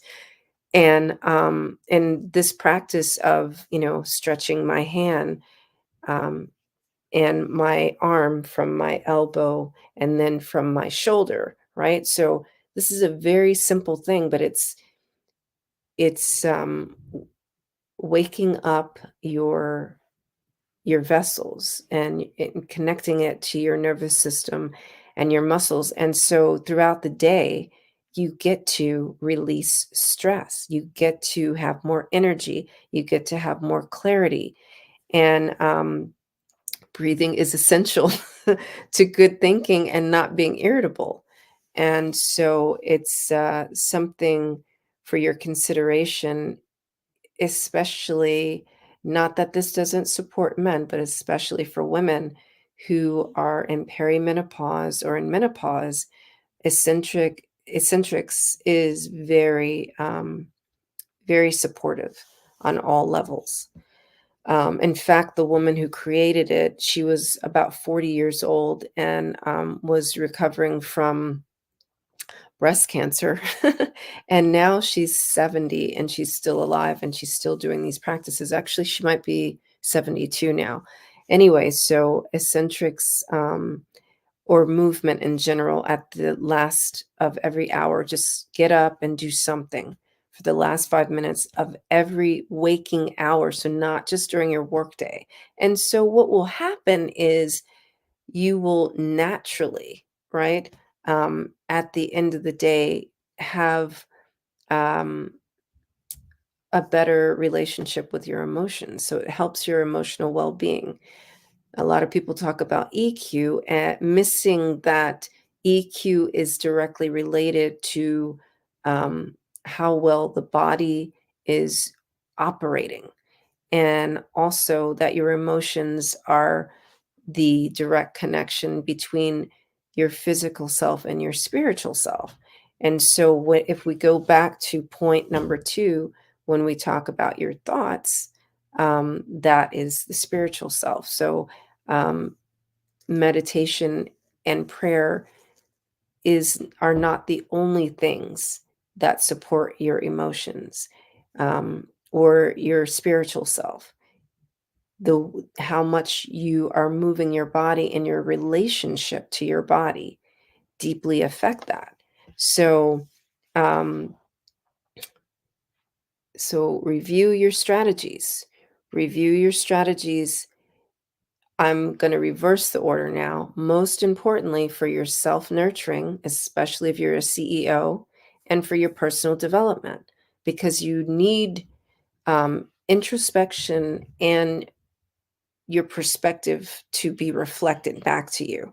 And so when I talk about personal development, reading books is great. Being in a book club or a book mastermind for CEOs is even better. Being in a mastermind, that one of the components is reading books is even better. And then as I get into point number 3, I'll give even more information with that. And so the other strategies that I mentioned here were, review your financial strategies, learning from the data of the reports in point 1, and review your marketing and sales strategies as well. Point number 3. Now this is, I'm going to go into even more detail than I did with the reviewing of your strategies here, because this is the most important, best monthly practices for the love of your business. Okay. Let things and ways of being go. And I have the most experience with this because I am someone who is very analytical. And so on a personal level, that can really trap me and pause me from doing things that are good for me professionally. And on a professional level, it also can be overbearing and heavy and weigh me down. And you may be able to relate to that. You may feel yourself, you may not recognize it, but as you're listening to me, right, you may recognize that you are the stop sign because you can't let things go. You got to hold on to it. And, as far as ways of being, you've always been this way. You've always done it this way. And, I'm not going to let it go. But, does it work for you? Is it supporting you as a human? Is it supporting you as a business owner? Is it supporting you as a mom, dad, whatever, your other personal relationships are? And if it's not, then perhaps it's worth taking a look at that. And as I mentioned before, right, with your personal development, sometimes that requires other people looking at it with you and for you, right? And so in order to really lean into this final best practice of letting things and ways of being go, it's super important to have a team, right? Have a personal development team, and an embodiment coach must be on that team, right? So you can have a business coach. You could even probably have like a marketing coach, right? But having an embodiment coach, someone, that can really help you to stay out of your thinking mind and get back into your being mind, is essential. So, and it's an important part of your total emotional well-being. And so let's talk about what that personal development team um, can look like, and what does it mean to have an embodiment coach. So throughout the time that I've been speaking with you this evening, I've been mentioning different ways to self-nurture as a CEO, right? And one of the main ways that you can nurture yourself is to be taking really good care of your body. There's so much more in the world above and beyond yoga and meditation and hiking. And I know that we've all grown to love and cherish those things. And I'm so happy that it's supporting the businesses of all the many yoga instructors and meditation leaders that may have been struggling in business previous to COVID. And for your consideration, there is a whole wide world of ways to be in your body. And beginning with this practice that I mentioned of setting the clock for the last 5 minutes at the end of every hour. So let's say, what is it? It's about 14 hours on average 14 to 16 hours we are awake. And if you were to take the last 5 minutes of even 10 of those hours, then you would be up to almost an hour of workout, right? If you spent 10 of those 5 minutes exercising, then that's 1 hour of working out, of movement. If you were to take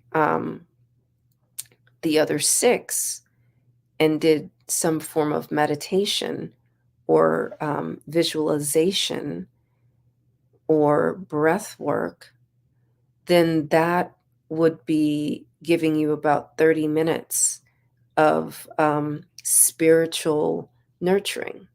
So you have an opportunity every day to potentially spend about 30 minutes throughout your day, no matter how busy you are, just by setting your timer for 5 minutes to introspect and to move your body and to pay attention to its requirements.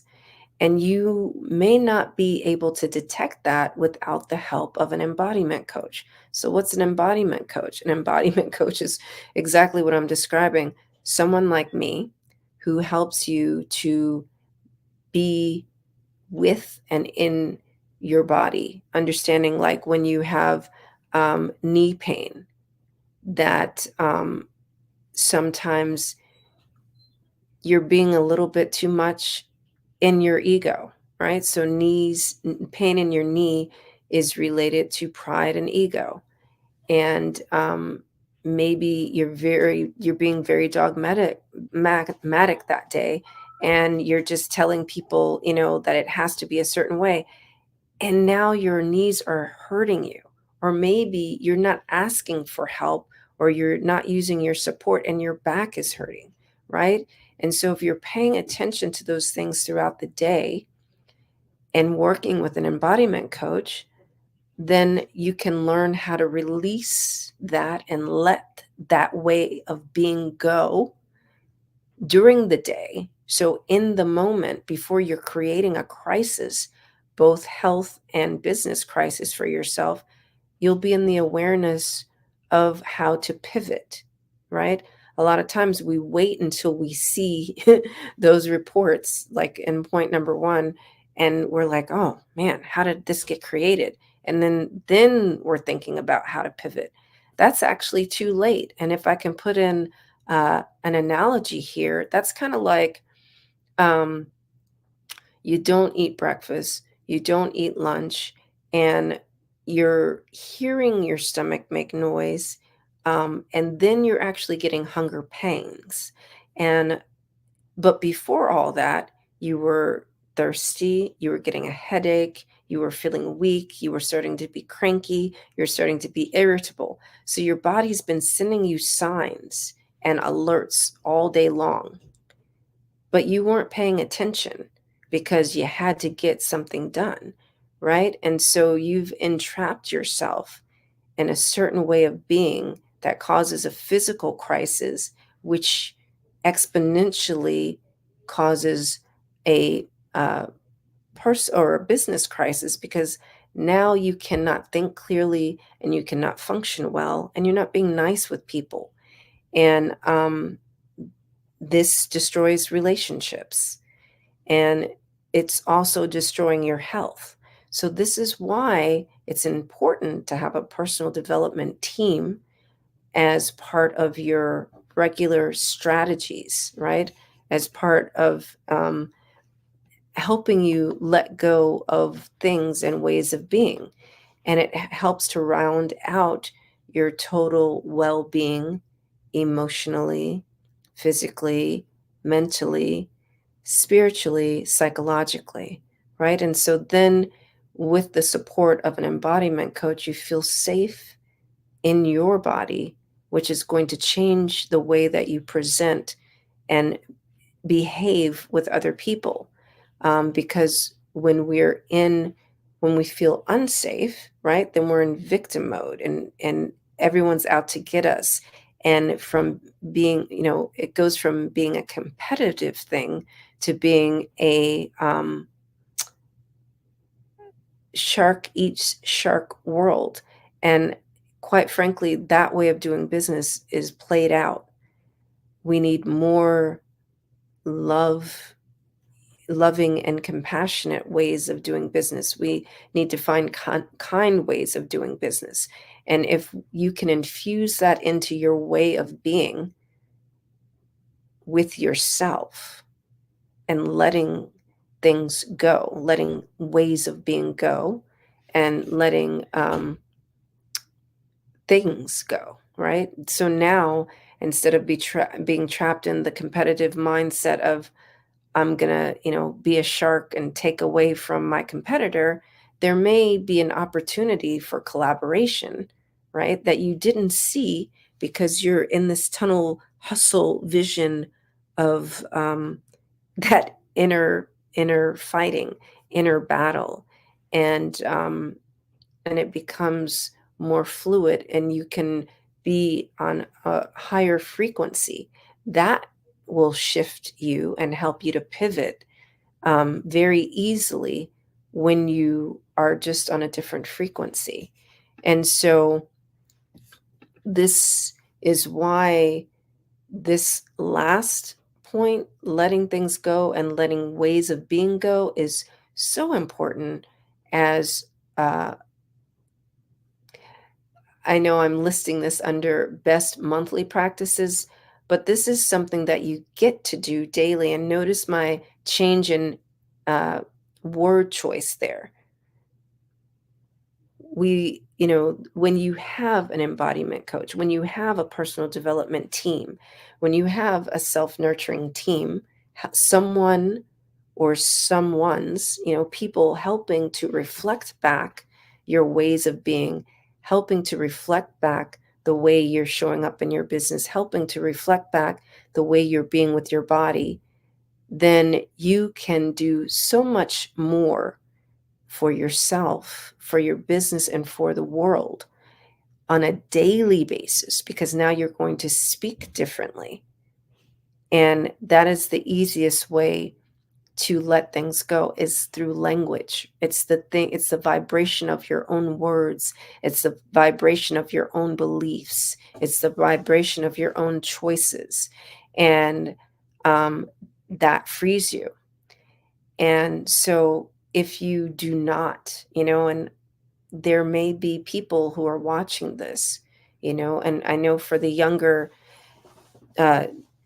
entrepreneurs who are watching this, you may not have considered this as something that's important, but just as important as it is to have someone that is helping you with your sales and marketing, it's very important to have someone helping you with your self-nurturing practices.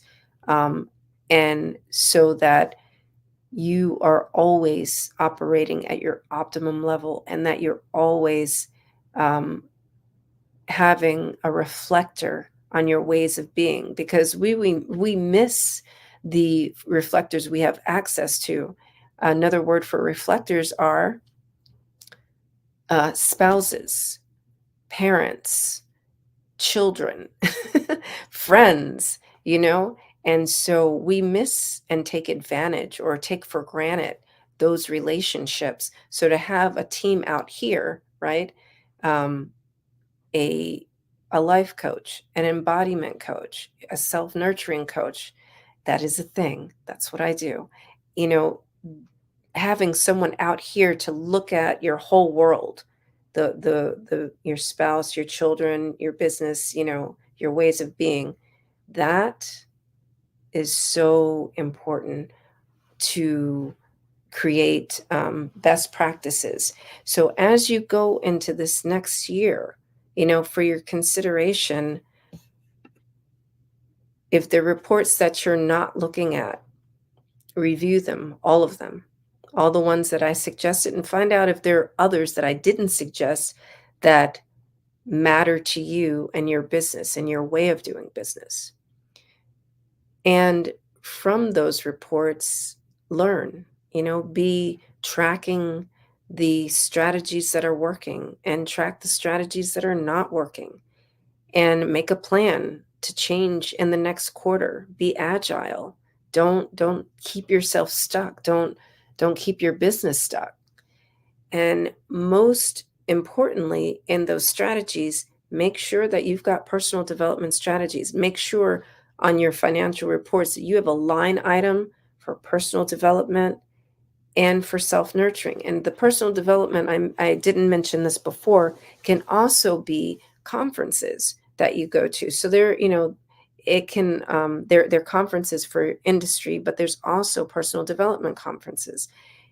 And perhaps you go to so many conferences for your industry that what you really need is to go on a retreat, right? And so I would recommend here to look for retreats that are specific to executives and CEOs. Don't go to any random retreat, because you may not get what you need, and you most definitely will, not be with the people who are like you, who are living like you and experiencing the things that you're experiencing. So you want to make sure that you are budgeting for personal development, that you're budgeting for also above and beyond going to retreats. You want to have a coach, an embodiment coach, or some type of self-nurturing coach. And the final point that I also made was letting things go. Just let it go. Just like we declutter our closets, the way you perhaps you don't, perhaps that's something to practice. But decluttering your closet, decluttering your storage area, decluttering your storage facility. If you're just like, what, I've got too much here in my storage room, I'm going to get an offsite storage facility. Perhaps if you're in the practice of letting things go, maybe there's an opportunity to even let the storage facility go, because letting things go physically and letting things go mentally and emotionally all reflect in your ways of being, and your ability to let things go where it really matters. So for the love of your business, take on and create best monthly practices, create best daily practices, create, some strategies. Like I mentioned, one of the things I do is I give a theme for every day, right? So like yesterday was Take Pause Tuesday, so I remind myself to take a pause, and it doesn't have to be a long thing. Taking a pause looks like this. I just paused. We both just paused. For like a few seconds. Closing your eyes is taking a pause, because you're shutting down your visual sensory. And if you're a visual person, that really matters. Perhaps you're an auditory person, and having the awareness. You may be thinking, Cordelia, what are you saying? I don't know. Am I auditory? Am I visual? Am I tactile? And these are different learning styles. And so this is one of the benefits that I've learned from homeschooling, is I had to understand the different learning styles for humans, right? Children, they grow up and they become adults, and your learning styles don't usually change. They just kind of expand. So knowing how to take a pause, and tomorrow is Transcendental Thursday. And so no matter what happens, I choose to transcend the situation, right? Freeing Friday. These are the words that I'm choosing, but your words create your world. So as you look at your daily strategies for letting go, ways of being, here's another last beautiful tip that I want to share. What I've been doing to show kindness to myself the past couple of weeks is, when I think back on something that I did and I'm like, I start, how we start to beat ourselves up, and the self-talk is, I can't believe I did that.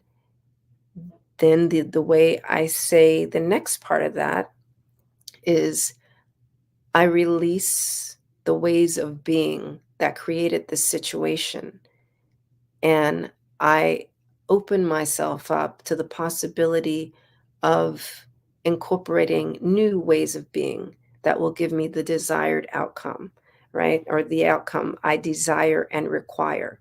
So simple self-nurturing, that is self-nurturing. That is a way of being kind with yourself. And, that's taking the opportunity yourself up to instead love yourself up by just shifting your thought process in the moment like that. So, hi. Hi. Well, thank you so much for being here with us today and sharing your expertise. I know it's timely during the holidays and the beginning of the year, where we have our vision boards in place and we're rethinking how we're approaching everything. Yeah, 100%. So I hope you benefited from that. And I'm available on LinkedIn. I'm currently doing a daily live series. So if you do connect with me on LinkedIn, you'll see I've been doing a 13-day series, and tomorrow's the 13th day. Well, absolutely. Thank you again. Absolutely. This is Common, and we'll see you on the other side. Every dollar counts. So we want to remind you to donate to the Scholarship Fund. We want to thank our Black Business Expo USA sponsors for December 2023. NC 100, Moody Capital Partners, Suede Soul, Lotus Risset Coaching and Training, Hello LLC, Carolina, Virginia Minority Supplier Development Council, Step Management, Barbara H. Smith LLC, Margie McLean Foundation Incorporated, 5-Star BDM Media, Genius is Common, Earth Essentials, Mullane Shania Global, the Executive Women's in Success Institute, the Quality Coaching Company, Superwoman Business Services, Creative Force Studios, Lee Entertainment, Artistic App Design, Black Business Expo USA, Genius is common, and I'll see you on the other side. Hello, this is Israel, and I am CEO of Daydreams Interactive and author of Princess Planet. So, genius is common, and as a kid, I loved to daydream. Even as an adult, I love to daydream. And when my daughter became 6 and loved princess characters, but we just could not find the diversity that showed her, we created our own characters. So, for instance, you have Princess Nulu right here. Princess Nulu is from Uganda, and her genius is that she loves to take care of animals. She can actually even listen and hear what they say. And then we have Princess Isabella right here. Princess Isabella, she's from Cuba, and her genius is biochemistry. One day she hopes to eliminate disease.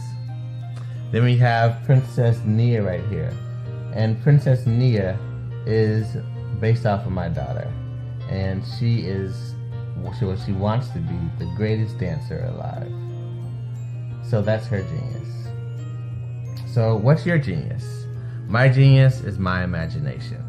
Genius is common.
Guys, my name is Caden. I'm the CEO of Caden Teaches, and my genius is teaching kids about financial literacy.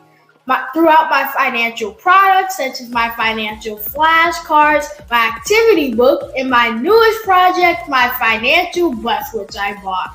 And on the bus, it has a mock bank where kids will learn how to deposit and withdraw money, a mock grocery store where kids will be able to learn how to have a family budget, and a mock stock exchange where kids will even be able to learn how to invest in stocks. Now, I decided to start teaching kids about financial literacy because I find that most kids graduate high school without even knowing the basics about financial literacy. And I feel if I were to teach kids about financial literacy, that I would be able to help kids tap into their genius. And I actually learned about financial literacy to my dad because I would go to business meetings with him, and I would always see that they were talking about financial literacy. And at that point, I didn't understand what financial literacy was. So I took it upon myself to learn about financial literacy and teach it to kids in a way that they could understand. But I want you guys to help me help kids tap into their genius by going to my website, cadenteaches.com, and you can sew into me in my financial bus by going to my GoFundMe link. And remember, if Caden can, you can too. Because genius is common.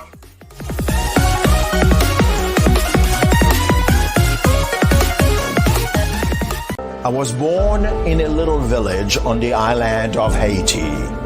Many deadly diseases pounded me. It is as if they were on a mission to end my existence on this earth. I refused to give up.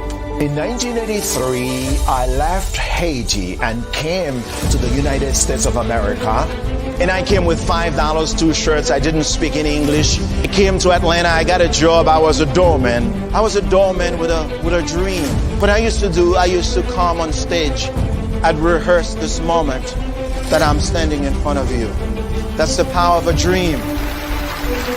Maybe today is the day you begin acting as if you already have it. And then step out with full force. Take a risk. No condition is permanent. Don't let your situation distract you. You are chosen. You are called. You are born for a purpose in this life.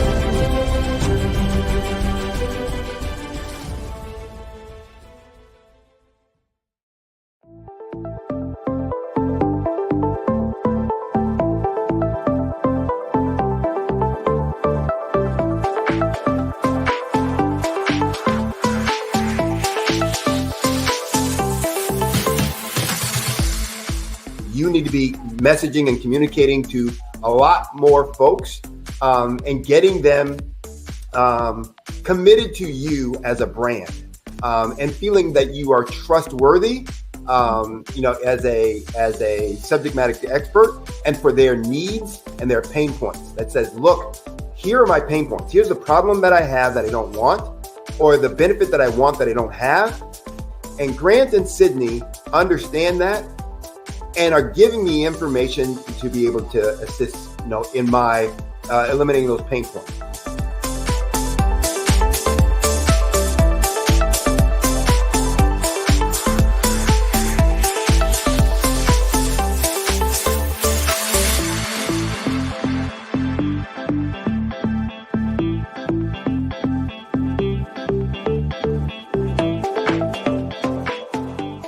You're going to get a lot out of this workshop. We're going to show you ways that you can begin to look at this particular problem, that you can apply different formulas, techniques, and skills. They're going to get you to that next level. And then you'll understand the value that we're bringing.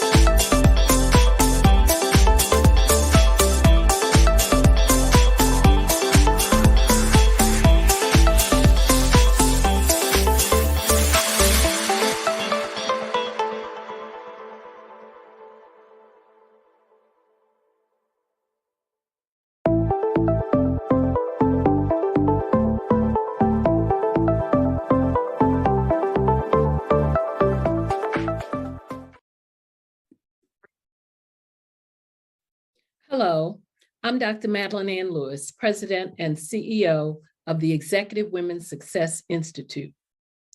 And my genius is helping women accelerate the path to success. I was blessed to have strong women in my life who encouraged, motivated, and pushed me to do my best and to never even think about giving up on my dreams. So I say to women, we must show up to rise up. We have talents and potential, but who will see them if we don't speak up and get noticed? I know that women are a tremendous resource on this planet, and there is nothing more fulfilling than helping a woman tap into her full potential. I do this because I want to be a part of helping as many women as I can to show up, to rise up. I do this because genius is common. I'm Ramon Ray, founder of Smart Hustle Magazine and smallbiztechnology.com.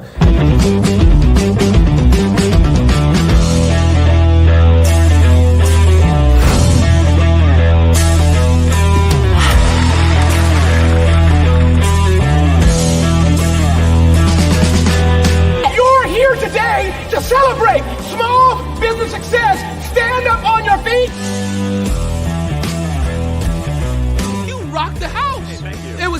Can we learn? For me, success comes from failure. One thing not to do is shake somebody's hand like this.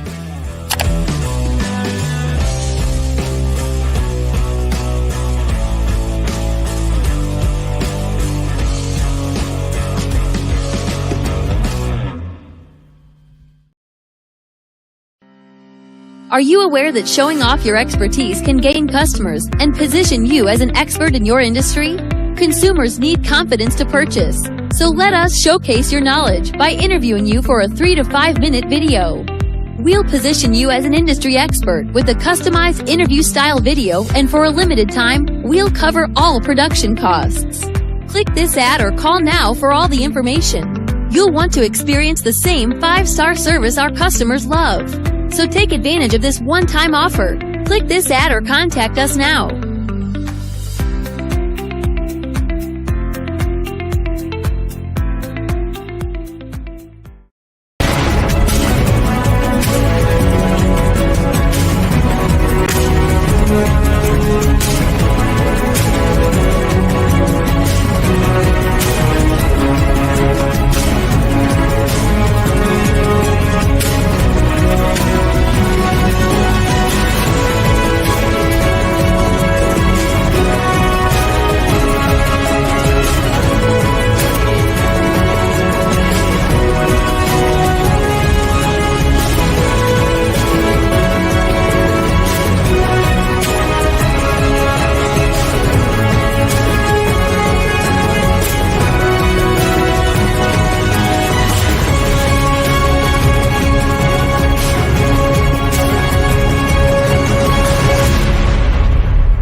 Building relationships to get you known, get you connected, and get paid.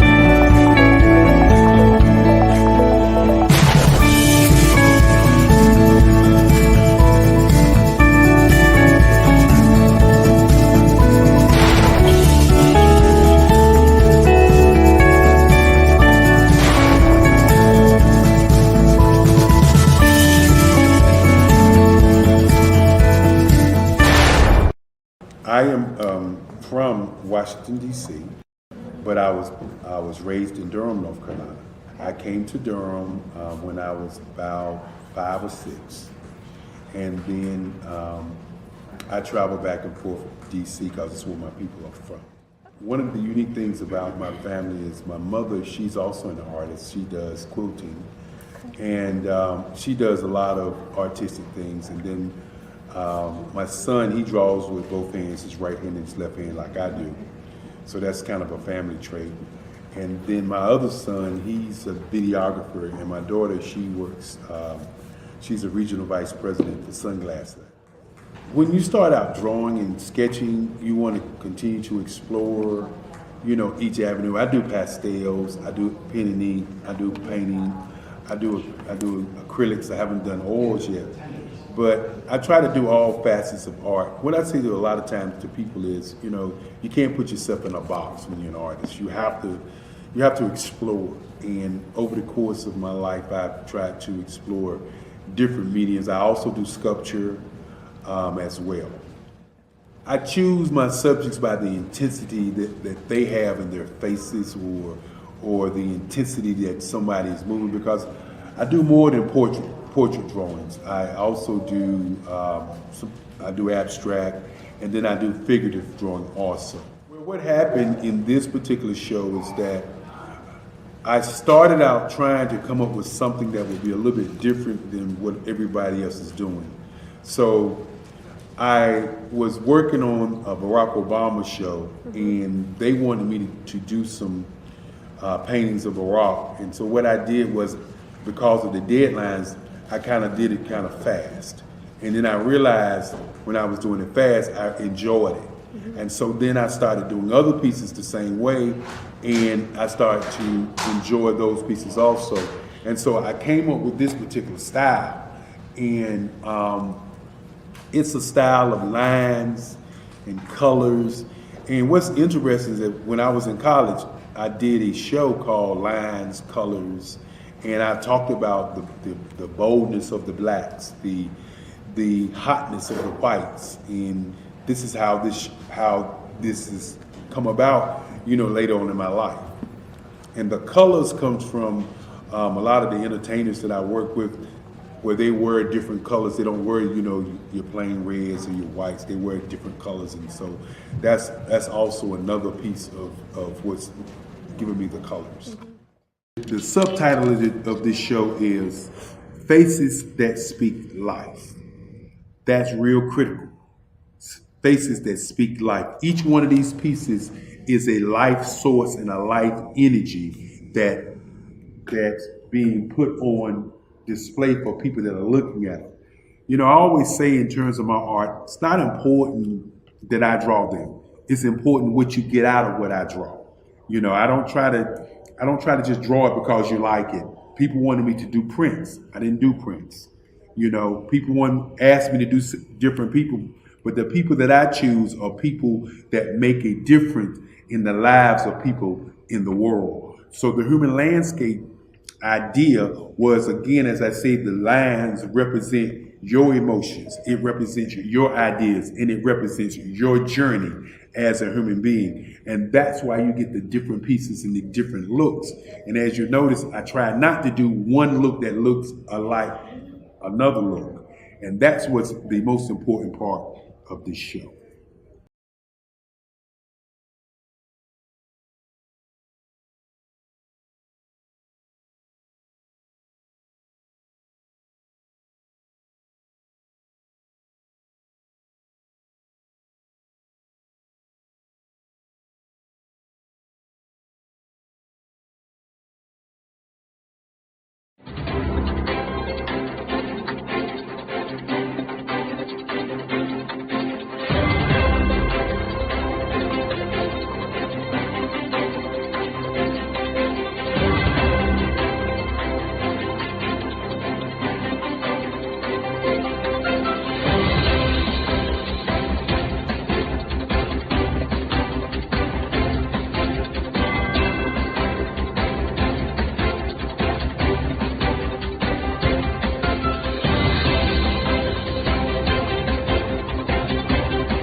Dr. Eric Kelly III and a host of phenomenal speakers from all around the globe for this 7-day virtual event that you don't want to miss.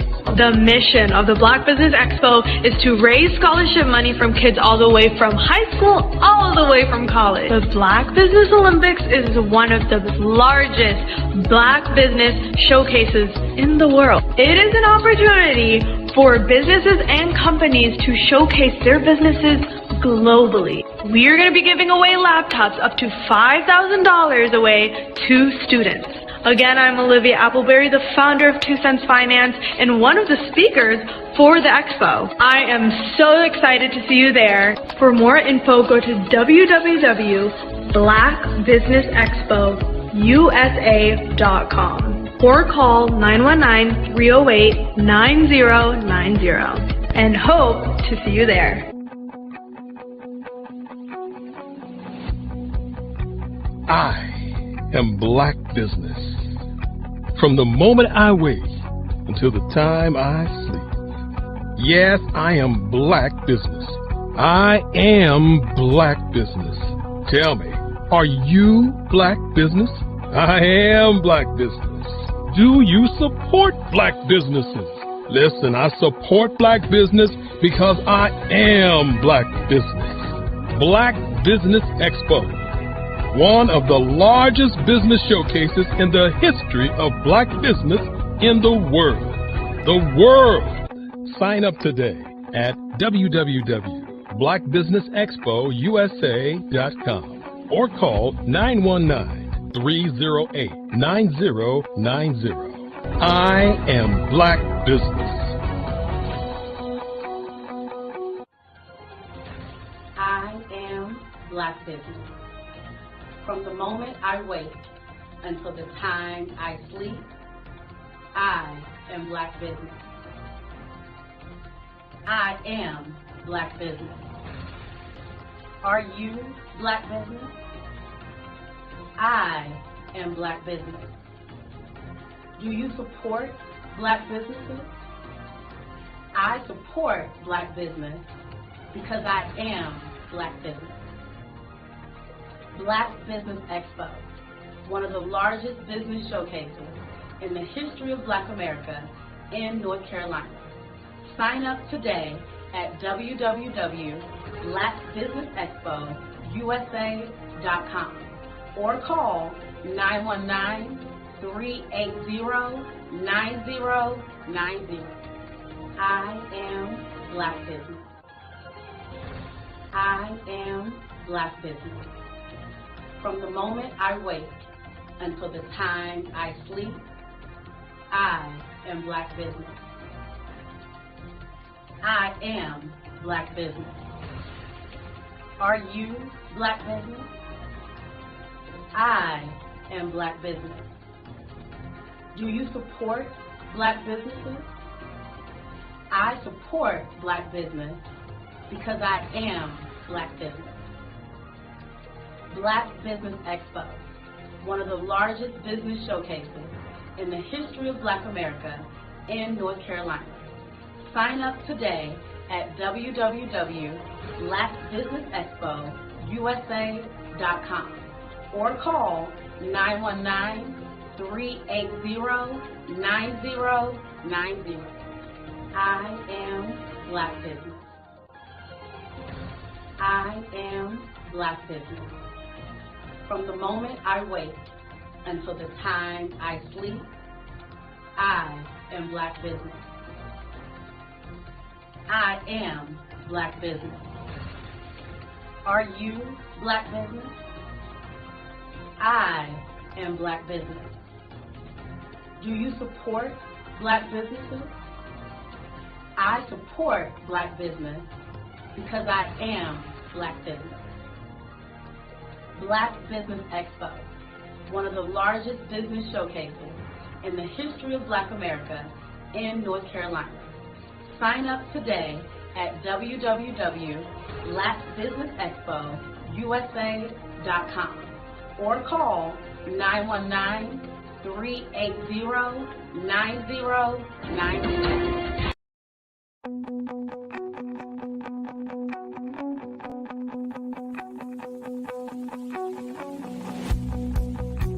I am Black Business. From the moment I wake until the time I sleep. Yes, I am Black Business. I am Black Business. Tell me, are you Black Business? I am Black Business. Do you support Black businesses? Listen, I support Black business because I am Black Business. Black Business Expo, one of the largest business showcases in the history of black business in the world. The world! Sign up today at www.blackbusinessexpousa.com or call 919-308-9090. I am Black Business.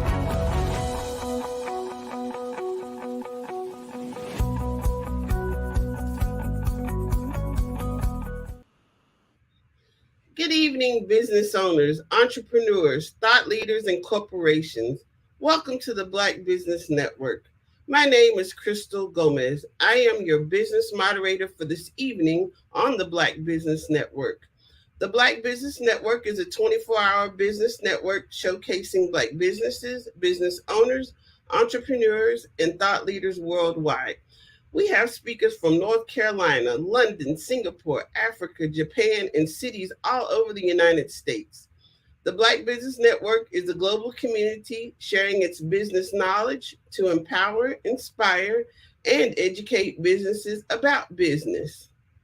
Our next speaker is Jeffrey Ingram. Mr. Ingram is a fervent advocate for personal and professional development and stands as a beacon for transformation. With a diverse background as an entrepreneur, manager, and pastor, he is exceptionally gifted to guide others as a transformation coach, corporate trainer, and growth strategist. His expertise lies in crafting accountability and outcome-focused strategies that propel decision makers and aspiring leaders to peak performance, ensuring a harmonious alignment with their personal and professional goals. He is also dedicated to the advancement of growth-oriented clients, helping them to excel in identifying and dismantling limiting beliefs and challenges, paving the way for explosive success on individual, team, and organizational levels. I present to you Mr. Jeffrey Ingram. Hello, everybody. Hello, Crystal. Hello. Genius is coming, and I'll see you on the other side. Thank you. Yes, genius is coming. Hello, everyone. It's such an honor to be here. My name is Jeffrey Ingram. It's an honor to be a part of the Black Business Olympics once again.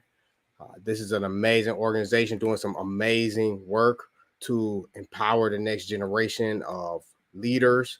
And I'm so for the work, and I'm excited to be a part of this expo again today. Now, tonight, I feel that there is a very important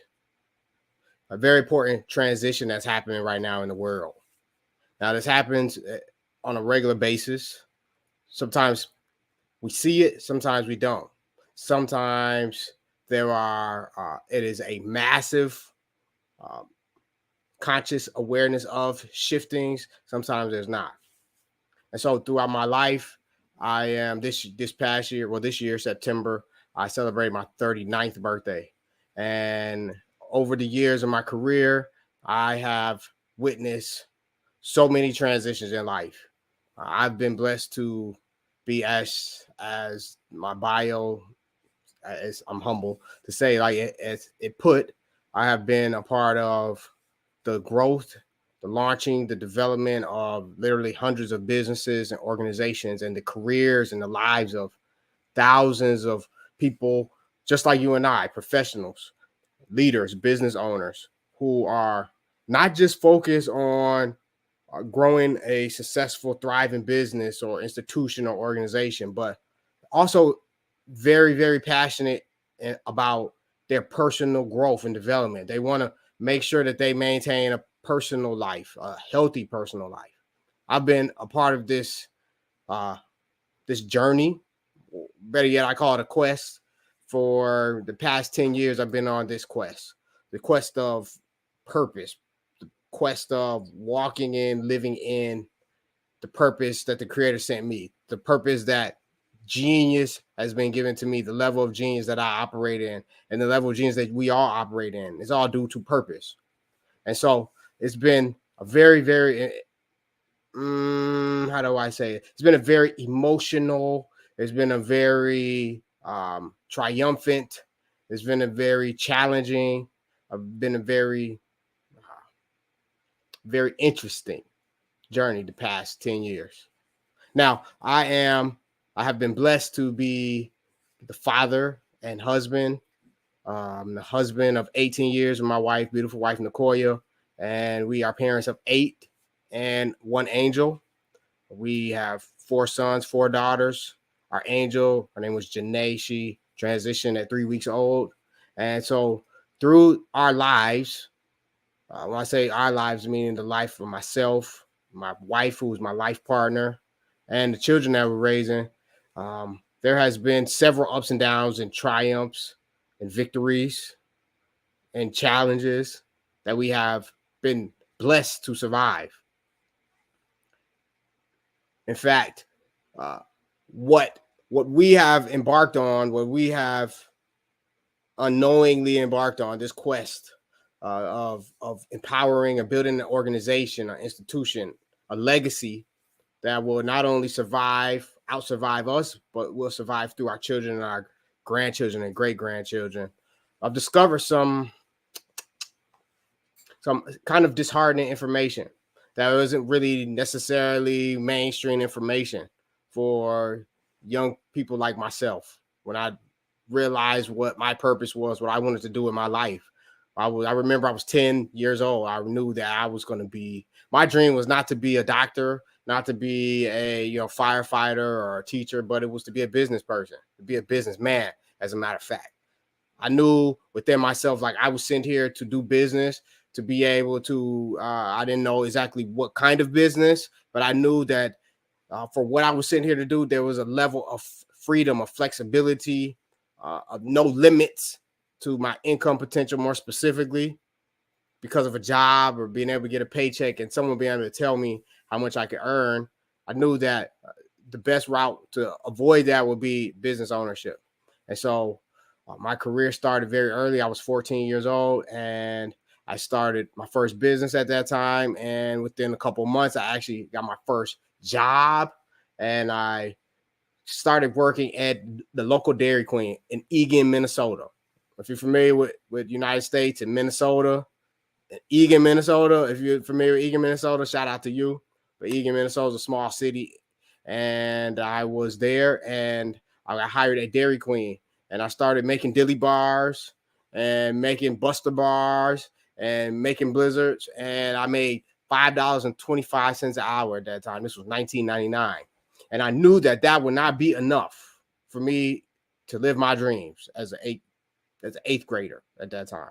My dream as an eighth grader was to be a successful business owner. So I had a candy store in my neighborhood that I was managing, and I managed my mom and sisters while I went to Dairy Queen to work so that I could earn enough money so I could buy my own clothes, my own shoes, so that my mom could have the freedom or liberty to not have to worry about buying me new shoes or have to worry about me asking her to buy me new clothes. And so I did not know that was how my quest would start. And at $5.25 an hour, that's a lot of hours I would need to work in order to make that $120 I need for those brand new Reebok Allen Iverson shoes. So I asked my supervisor, what do I need to do to make more money? Like, how do I make more money in this space? And after a short chuckle, he said, well, at 14 years old, you can only work 12 hours a week. And a lot of limitations. I said, I understand limitations, but what can I do? What can I do? And his answer was, well, if you're a trainer, you can get paid more. You get 50-cent raise for being a trainer. I thought about it. 50 cents. 50 cents is not a lot of money. 50 cents actually reminded me of the very reason why I said I wanted to be a businessman, so that I wouldn't have the limits on my earning. But I said, you know what? Train me to be a trainer. I'll be a trainer for that 50 cents an hour. And so I focus all of my energy and my attention on becoming and being the best Dairy Queen crew trainer that existed ever. So I learned how to make those dilly bars in a different way with a different intensity, because this 50 cents an hour is going to help me get my shoes quicker. This was going to help me relieve my mother of the stress of buying me shoes and clothes and asking me and hearing me complain about how people would make fun of me for the clothes that I have. Like, this was bigger than that for me. And so that began me on my quest. And that by that summer, by that June, I was a certified trainer, and I was training students that were older than me, people that were in high school, even some people that had already graduated high school, that were in college, that were coming for their first job. I was their gateway. They had to learn how to make those dilly bars, how to make that blizzard, how to make sure when they dip that blizzard upside down and that spoon sticks out of it, it doesn't fall out. That was my responsibility. And I took very great passion in that. I took pleasure in that job. And it positioned me for what I do now, for me to stand before you as I do now today, as not just a trainer, but I'm actually a certified master life coach and leadership coach and trainer and a business consultant.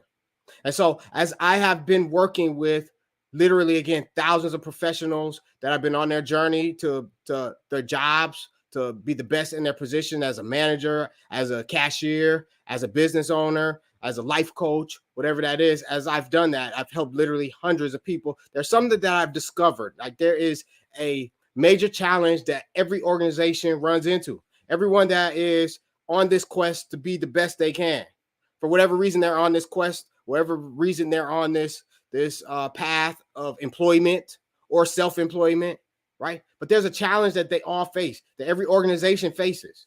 And it's interesting, after working and being in leadership positions in multiple industries, that there is something that everyone has in common.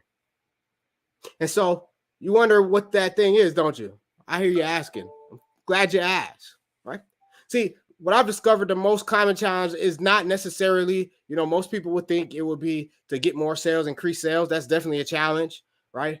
To actually increase your market share with an organization. That is definitely one that is pretty common, but I've discovered that there's a lot of organizations that are not necessarily looking to increase sales, surprisingly enough.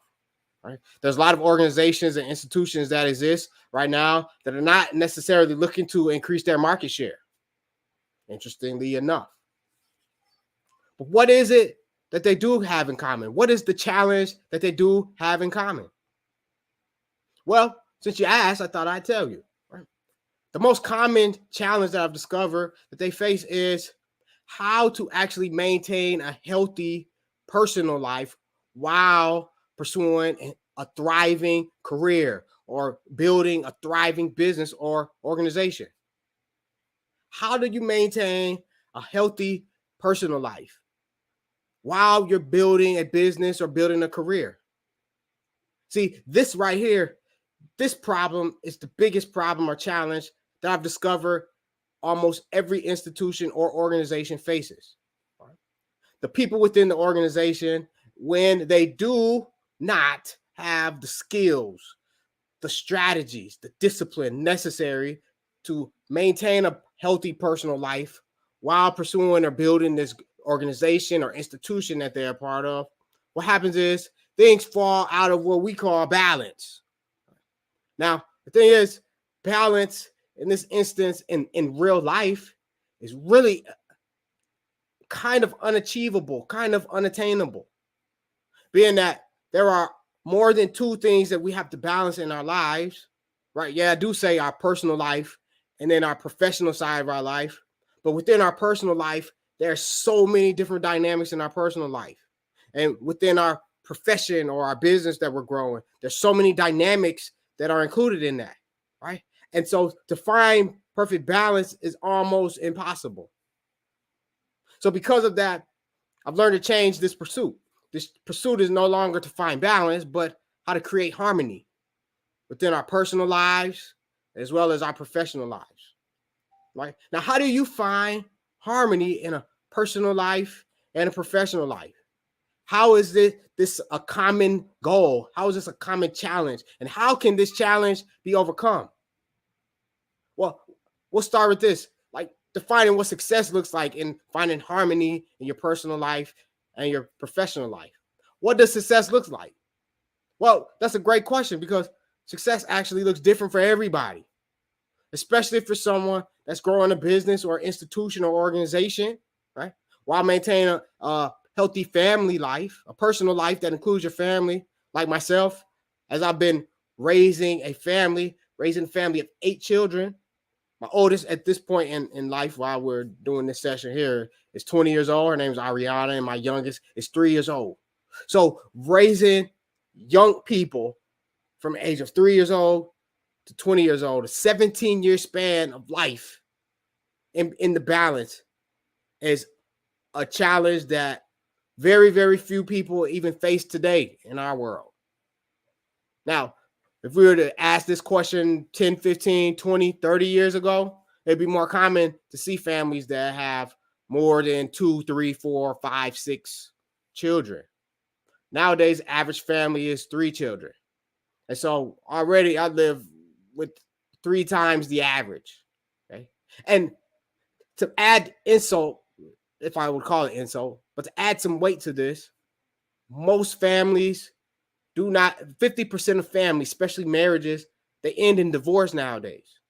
That's not even with the weight of trying to build or grow a healthy or thriving business. So just the personal side of life, almost 50% of people that are really serious about maintaining a healthy life, especially growing a family, they don't even succeed. I'll let that sink in. Now, with that in itself in motion, the weight and burden of growing or launching a healthy, thriving business or institution or organization, right? Statistics show that most businesses do not survive past 5 years. Most don't even survive. Most do not even survive. And for so many reasons, most businesses or institutions or organizations don't survive. So we have on our hands trying to balance or find harmony in maintaining a healthy family, which statistics show most people don't, or half of the people who embark on this journey don't succeed. And at the same time, maintain or grow a thriving business or organization while doing this. And so if you are, as we all are here, small business owners, you understand the struggle. You understand what it is. You understand that, man, it's an unachievable thing sometimes, right? It can be achieved, but then one little thing can happen. One thing can happen in the family. If you have children, right? Have one child that go through a health scare, or have one child that joins sports, right? That requires more time, more attention than before, the semester before, which throws off what we did find, what you did think you had for harmony or balance. It throws that off. And so now we have to recalibrate this, and then to recalibrate on this side, right? How do you compensate or recoup the time that's spent here, right? It's a struggle. You know, as we say, the struggle is so real. And so defining success is important and unique for everyone. And so I like to think that I'd like to take a minute to have you think about, what does success look like for you? What does maintaining harmony within your personal life and professional life, what does that look like for you? See, success is anything that is intentional, any intentional goal that you embark on that is achieved. That is success.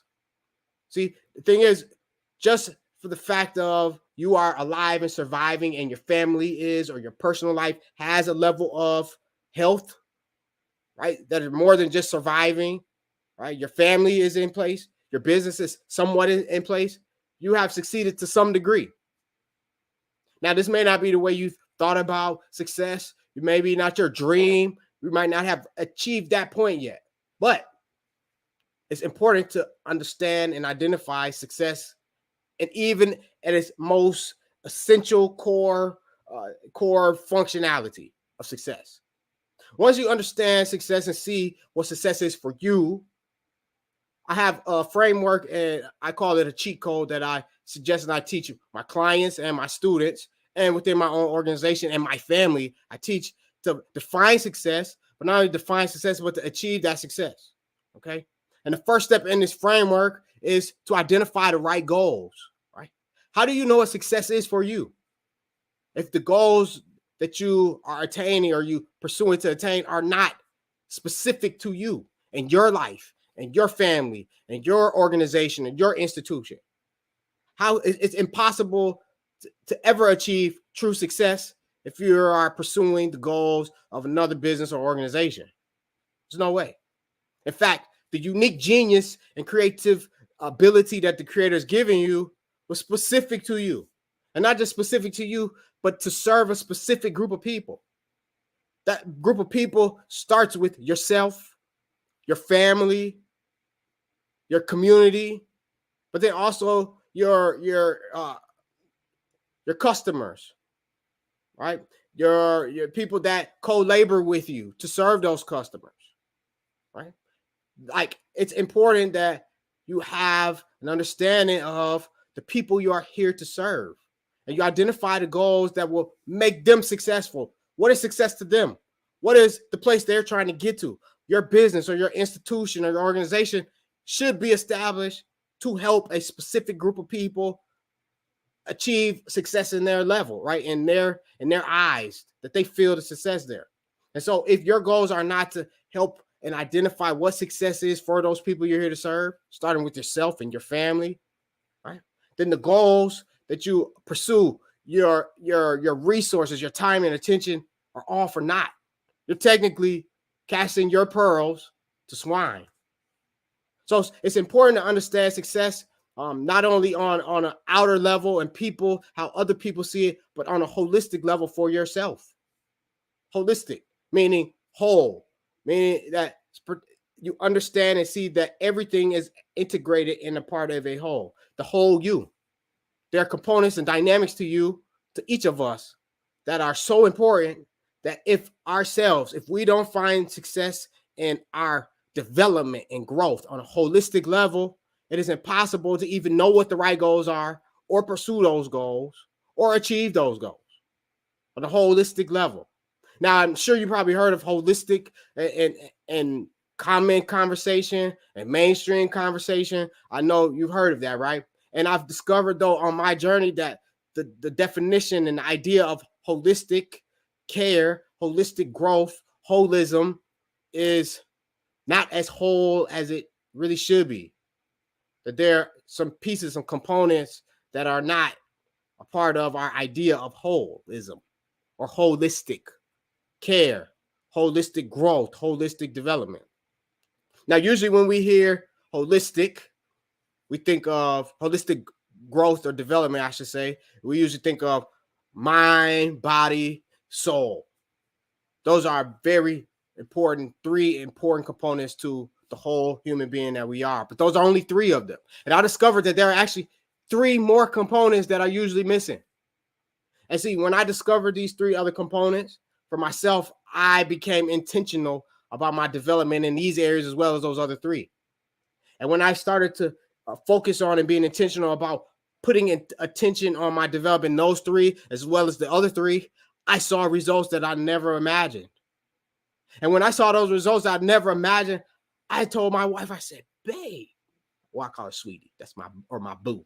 Boo, do you believe, listen, these three areas of my life that I started putting more attention in, and I discovered if people would, how different their lives would be, how different the world would be, how different businesses, organizations would be. And I know by now you're probably like, what are these three areas, Jeff? Well, I'm glad you asked what those other three areas are, right?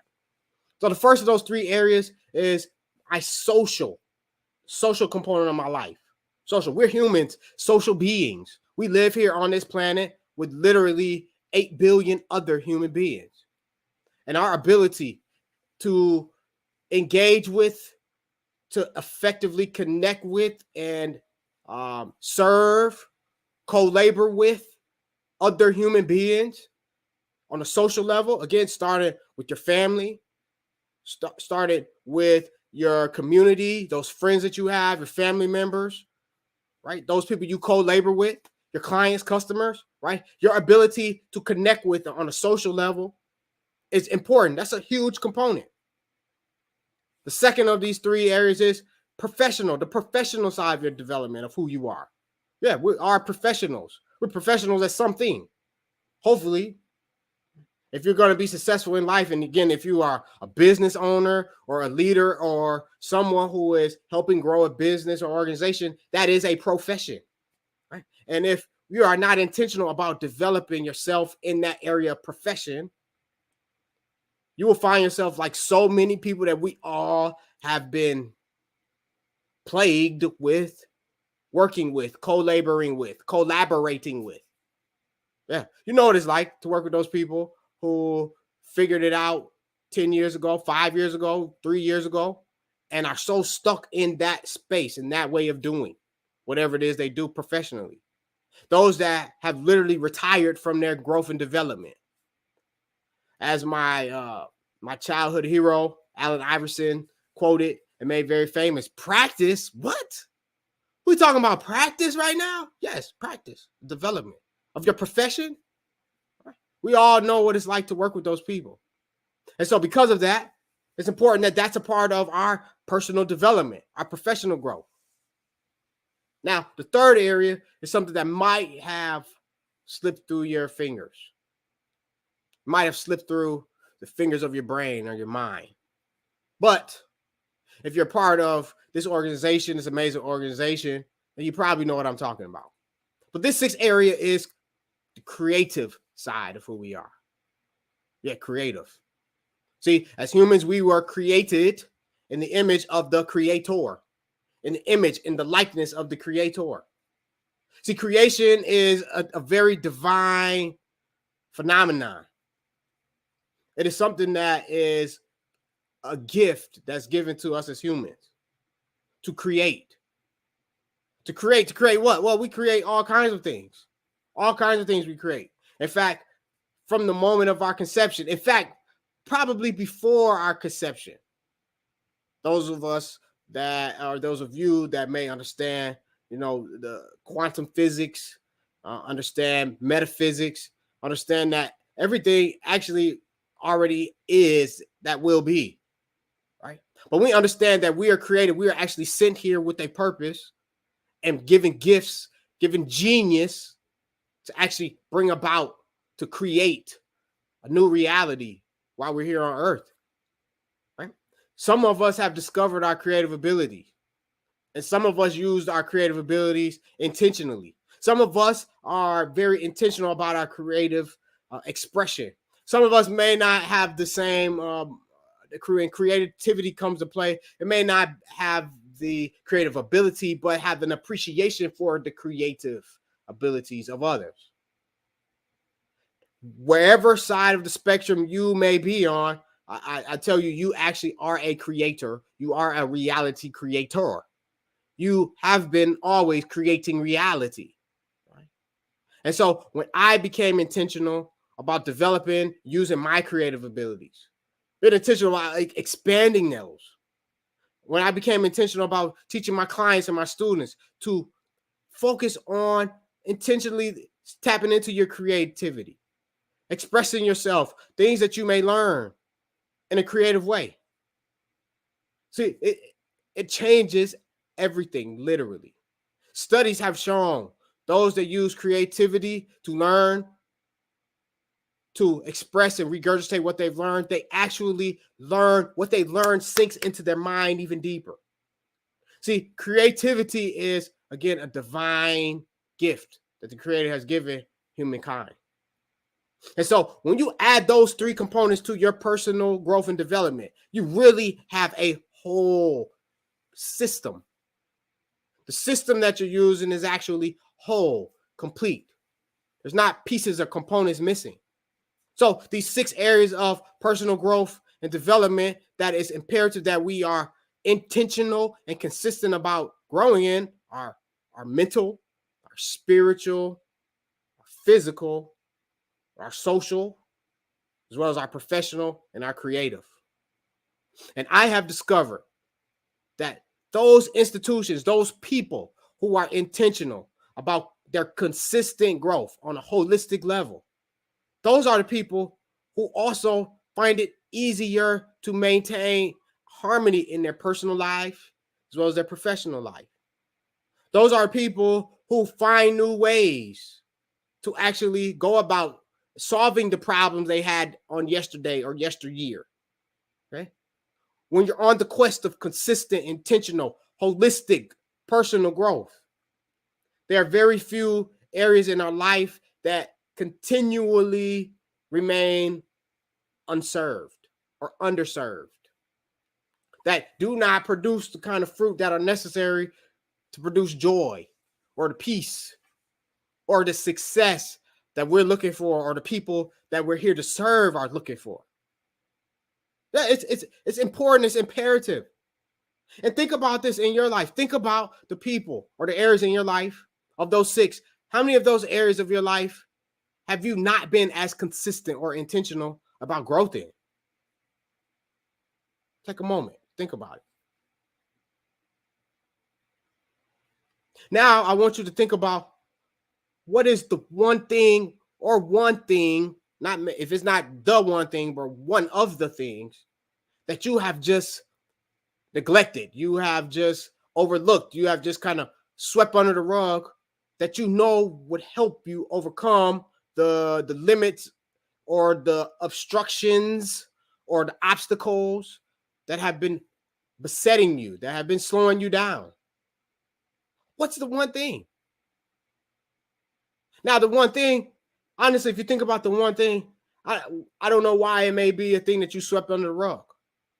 But I would like to encourage you and motivate you today as we prepare to close 2023. I would like to inspire and motivate you to seek out, identify the people or the resources or the tools that's necessary that can help you overcome that hurdle. Perhaps it's someone that you need to have on your team that can help you overcome that. It may be having a coach, hiring a coach that can help you pull something out of yourself that you couldn't pull out of yourself. It may be reading a book, maybe taking a course, and maybe, I'm not sure what it is, but I encourage you to spend some intentional time to think about what could possibly be the thing that could help me overcome this. One question I ask my clients on a regular basis on our onboarding calls when we take on a new client is, what is one thing that if you could snap your fingers, you could have someone like a genie or whatever you want to call it that could come and make your life so much easier? What is that one area? What is that one thing that you would have someone come in and do? What's that area? Take a few moments to think about what is if I could have someone come in and help. What is the thing? What's the obstacle? What's the giant that's there? And the reason I ask this question in this way is so that our minds can look at it as an overcomable situation. Instead of looking at it as a giant that cannot be overcome, that it is overcomable. I just need to bring something or someone else in to help. See, once you do that, then you could discover one of the mantras that I have adopted and I started teaching my friends and family and friends, clients is we already have access to everything we need. You already have access to everything you need. When you think about your problems or situations in a way of, hey, what or how or who is it that I can bring on board to help us achieve this goal, everything changes. Everything changes, yes. So as I prepare to close tonight, I want to remind you and I want to inspire you to take a moment or two or 3 or 10 or 20, as many as necessary on here today between now and the closing of this year, 2023, to become intentional. Identify the right goals for yourself and your organization and your institution. What are the goals you need to be achieving, right? You need to be pursuing. What do you need to bring on board to make sure that you're growing consistently, holistically, okay? Then I want you to create what you bring on those things, right? Bring on those resources, those people. Create a strategic plan, a plan that's very strategic to actually help you achieve that goal. Sit down with those people. Sit down with this information and create a plan of action, some steps that you can take, right? Now, maybe the step may not be for you to embark on to chew the whole elephant, but the step you can take is to help someone to help you chew, okay? But create a strategic plan. And once you create that strategic plan, I want you to be consistent and persistent about executing that plan with excellence and consistency. Yes, that plan. Again, if that plan is not holistic, if it does not encompass all the areas that have to do with your life, your business, your institution, or organization, you don't have a strategic plan.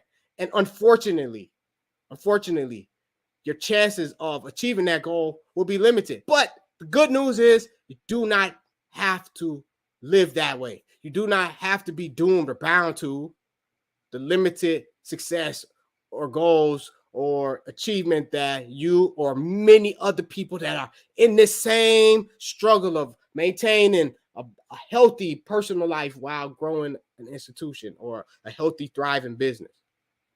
I want to encourage you, you don't have to do it. You don't have to struggle again. You don't have to.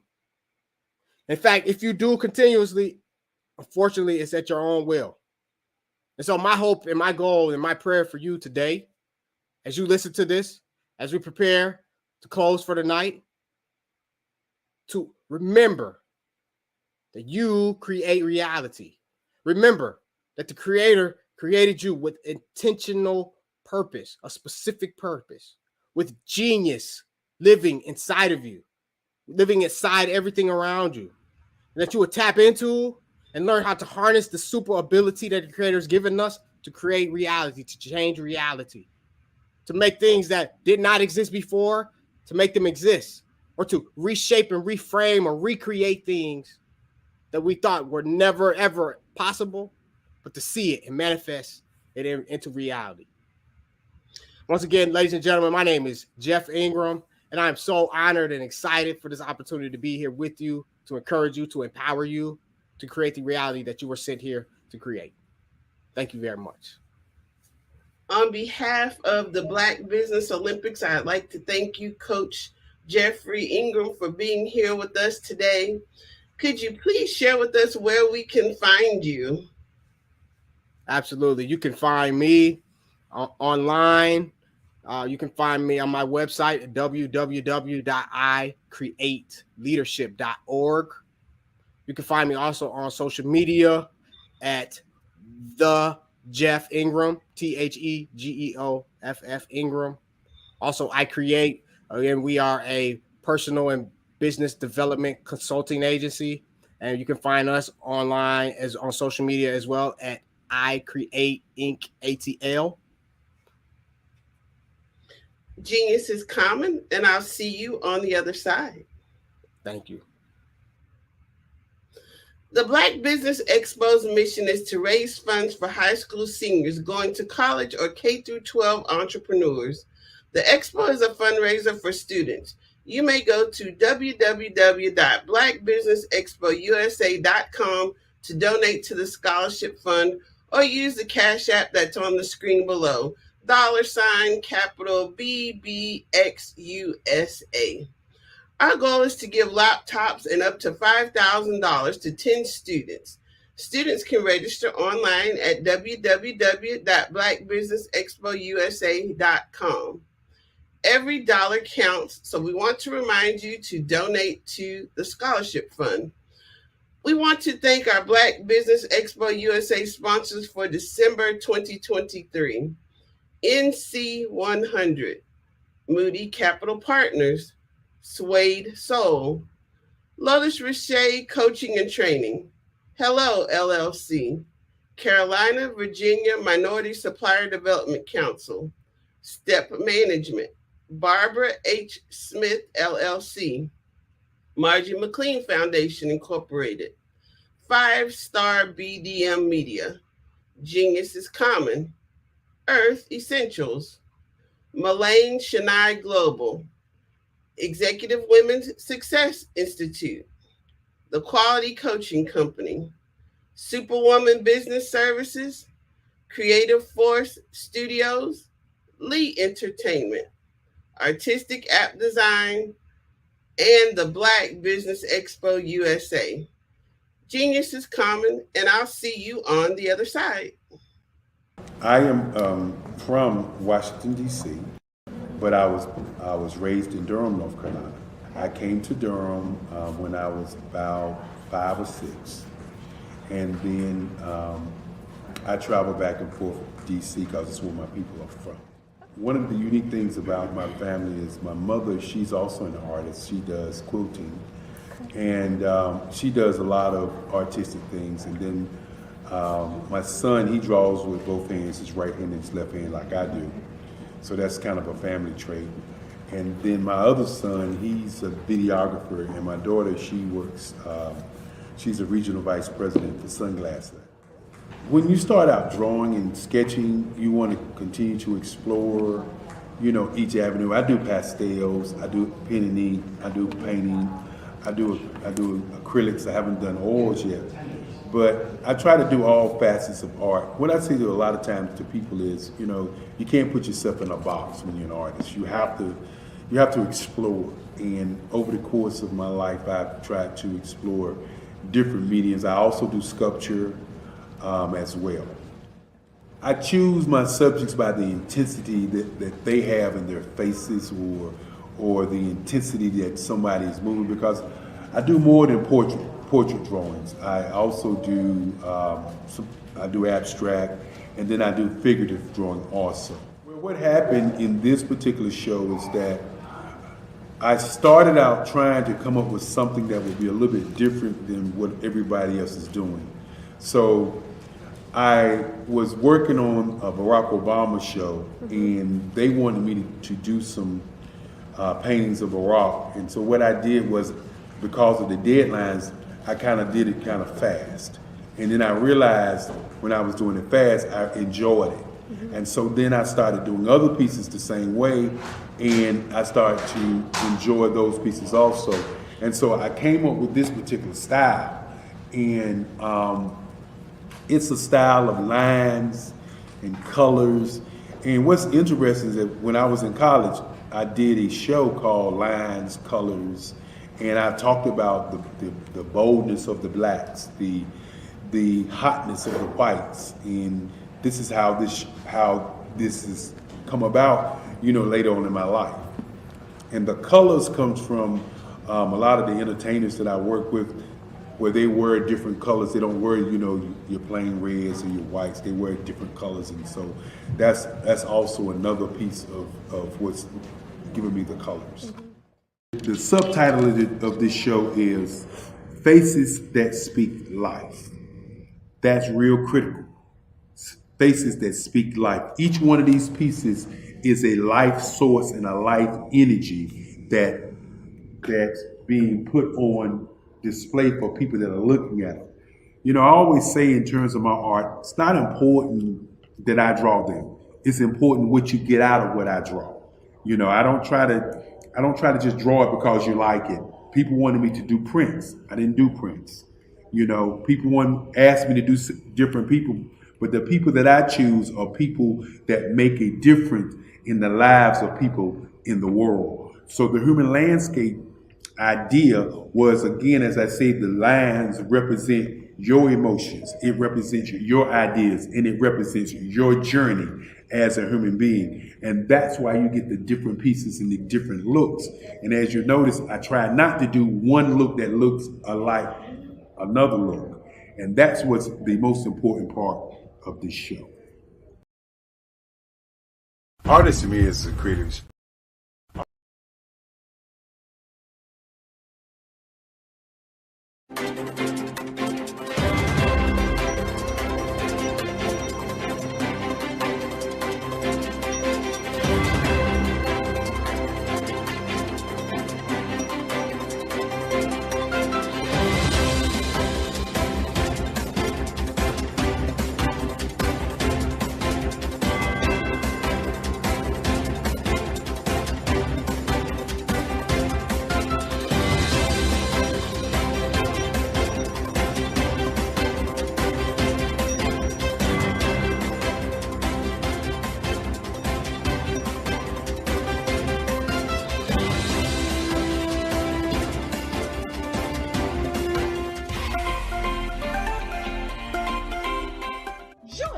Dr. Eric Kelly III and a host of phenomenal speakers from all around the globe for this 7-day virtual event that you don't want to miss. The mission of the Black Business Expo is to raise scholarship money from kids all the way from high school all the way from college. The Black Business Olympics is one of the largest Black business showcases in the world. It is an opportunity for businesses and companies to showcase their businesses globally. We are going to be giving away laptops up to $5,000 away to students. Again, I'm Olivia Appleberry, the founder of 2 Cents Finance and one of the speakers for the expo. I am so excited to see you there. For more info, go to www.blackbusinessexpousa.com or call 919-308-9090 and hope to see you there.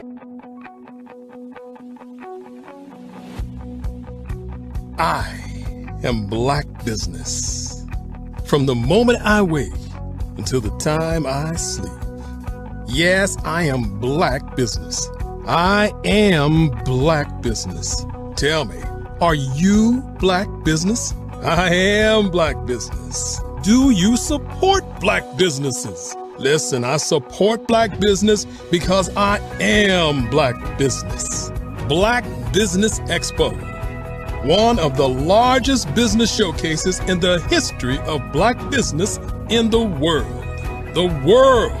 Sign up today at www.blackbusinessexpousa.com or call 919-308-9090.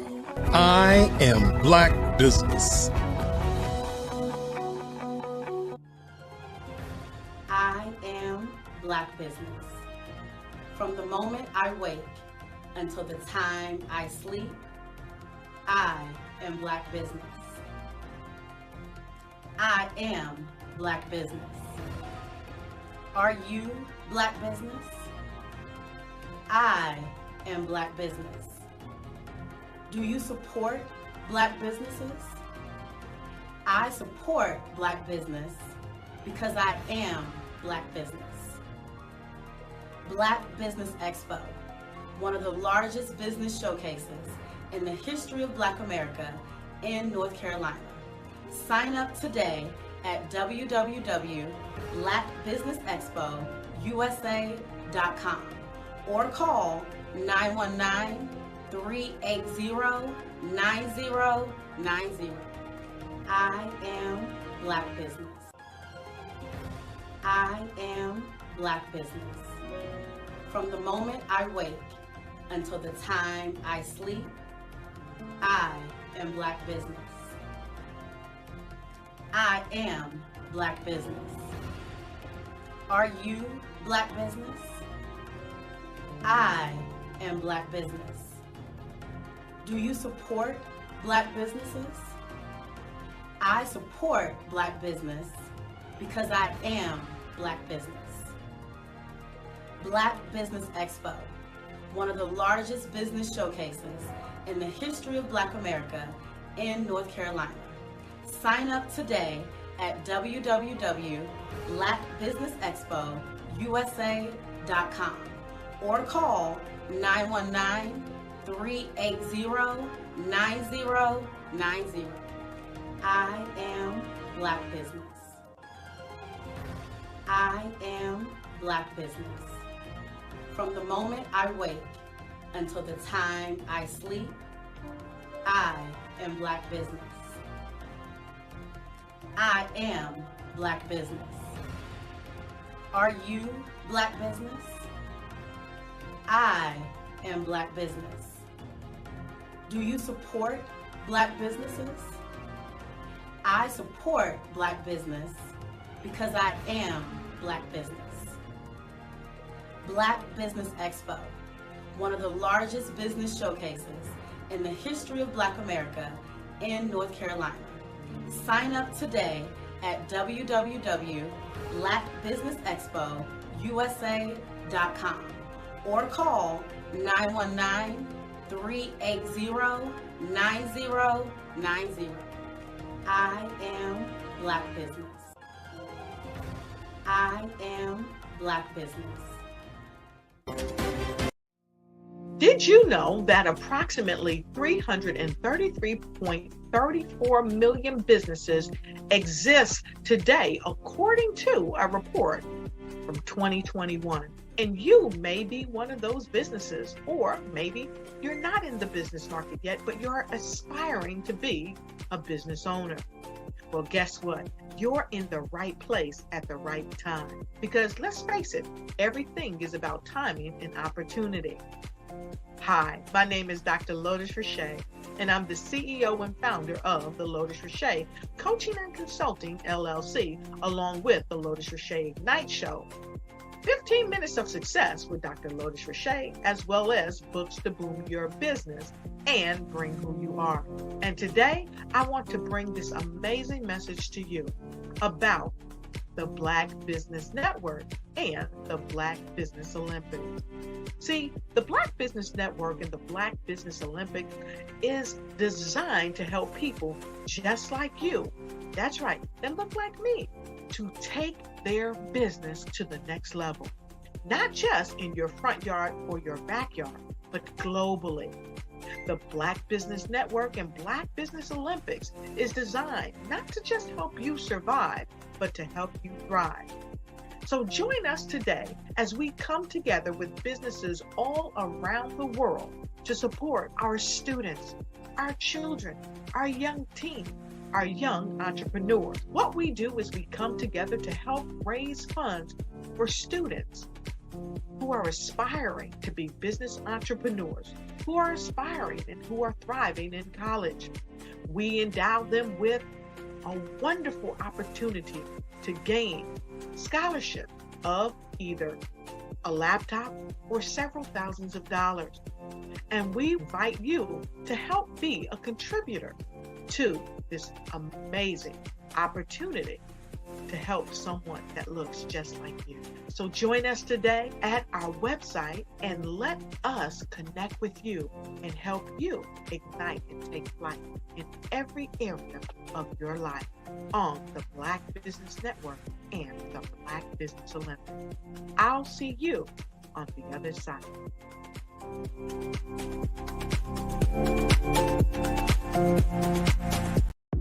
The Black Business Network and Black Business Olympics are essential platforms for Black business owners globally. They provide the tools and support you need to succeed in today's competitive marketplace. Join us today as we collaborate together with businesses from around the world to support our children, students, and young future entrepreneurs, Black businesses and corporations. We raise funds for students going to college and young entrepreneurs who are aspiring to be business owners, and we invite you to be a contributor today. Visit the website www.blackbusinessexpousa.com to connect with and learn more about how the Black Business Network and Black Business Olympics can help you not only share your amazing business story to businesses, but also serve future generations. Hello, my name is David Jones, CEO and co-founder of the Hello LLC, where we help businesses build a culture, brand and experience, and leverage technology to pivot into Web3. Join the Black Business Network streaming live into Roku, Metaverse, STEM City, Black Multiverse Enterprises, Hulu, YouTube, iHeartRadio, Apple, Facebook, LinkedIn, Spotify, Twitch, and Google Podcasts. Tune in, turn on, and let's thrive.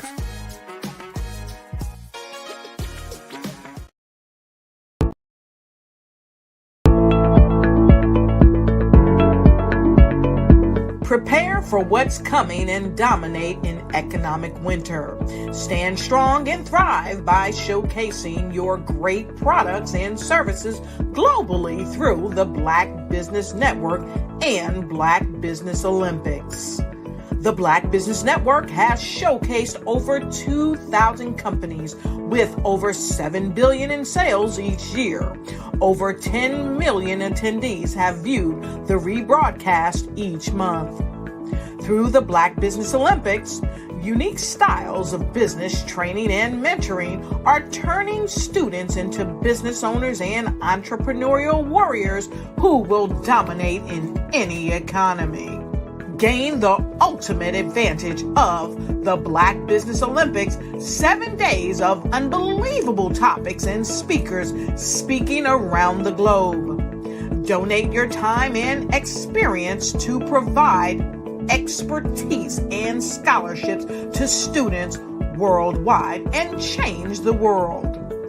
Now, more than ever, new insights, tools, strategies, and capabilities are needed. This is your chance for a major presentation to the world. Fill out the form and join the more than 2,000 speakers who have presented to over 200 countries. Join the Black Business Network streaming live into the Metaverse, STEM City, Black Multiverse Enterprises, Hulu, Amazon, YouTube, iHeartRadio, Apple, Facebook, LinkedIn, Pod TV, IBM TV, Spotify, and Google Podcasts. Sign up today. Spaces are limited, and we will see you there.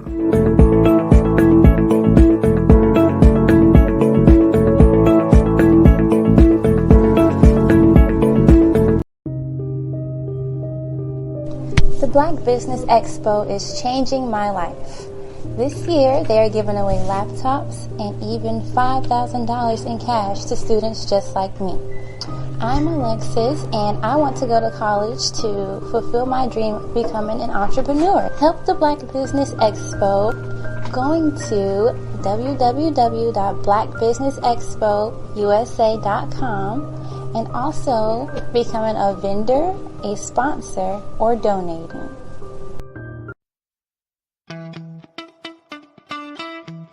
How many times have you been asked to help someone you didn't even know, a student, a business entrepreneur, or did you ever even ask, where did they end up?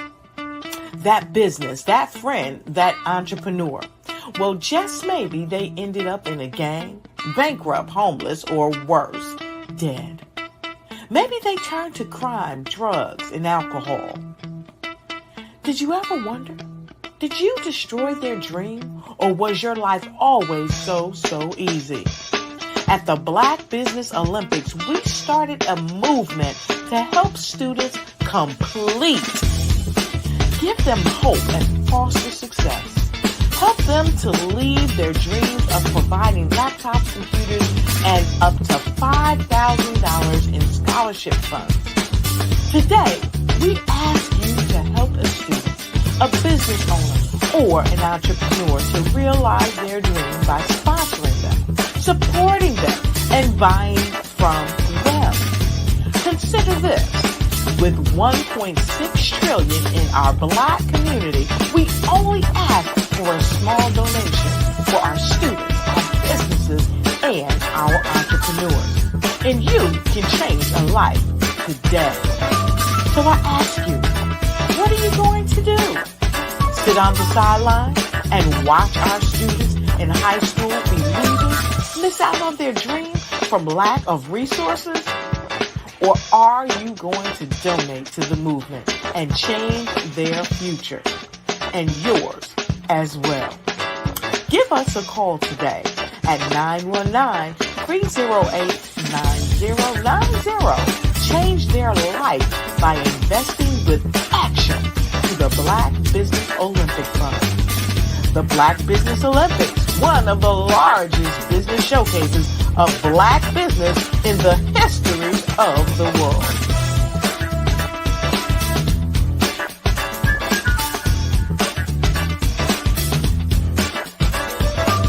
Hello, I am Dr. Eric Kelly III, the visionary strategist and founder of the Black Business Olympics.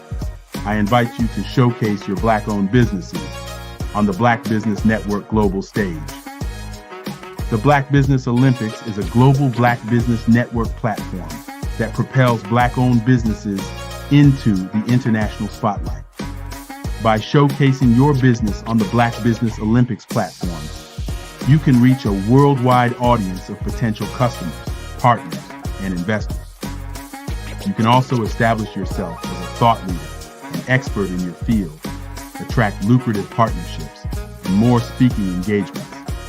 In addition, the Black Business Olympics platform provides a valuable opportunity to connect and collaborate with like-minded entrepreneurs and business professionals from around the world. This can lead to new business opportunities, ideas, and relationships. Finally, by sharing your story and expertise on the Black Business Olympics platform, you can inspire and empower others. This is a powerful way to make a positive impact on the world and leave a lasting legacy. If you are a Black-owned business owner, I encourage you to seize the opportunity to showcase your business on the Black Business Olympics platform. It is a once-in-a-lifetime opportunity to make an indelible mark on the world. Be one of the 1,000 visionary entrepreneurs who are changing students' lives, shaping industries, and leaving an unforgettable legacy for their families. Unleash your voice on our global stage and watch your business thrive.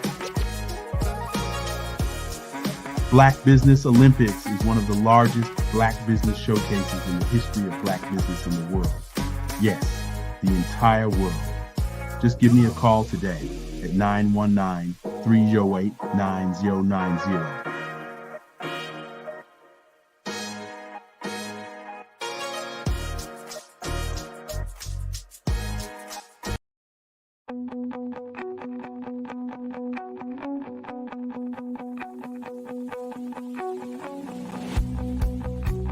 I am Black Business. From the moment I wake until the time I sleep. Yes, I am Black Business. I am Black Business. Tell me, are you Black Business? I am Black Business. Do you support Black businesses? Listen, I support Black business because I am Black Business. Black Business Expo, one of the largest business showcases in the history of Black business in the world. The world! Sign up today at www.blackbusinessexpousa.com or call 919-308-9090. I am Black Business.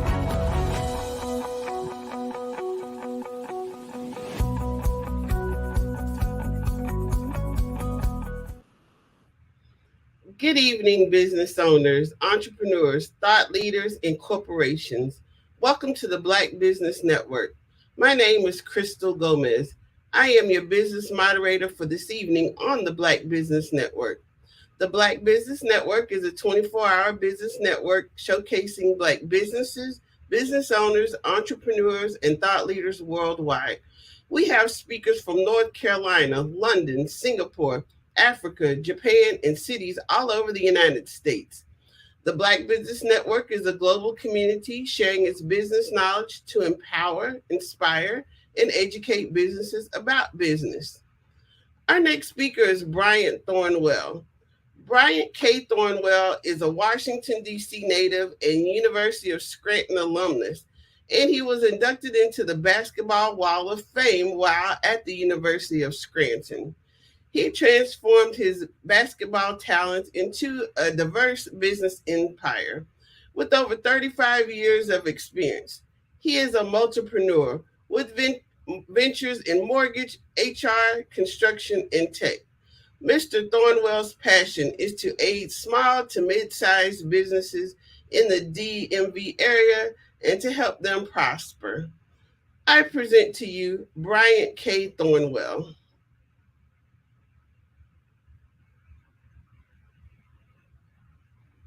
You're muted, sir.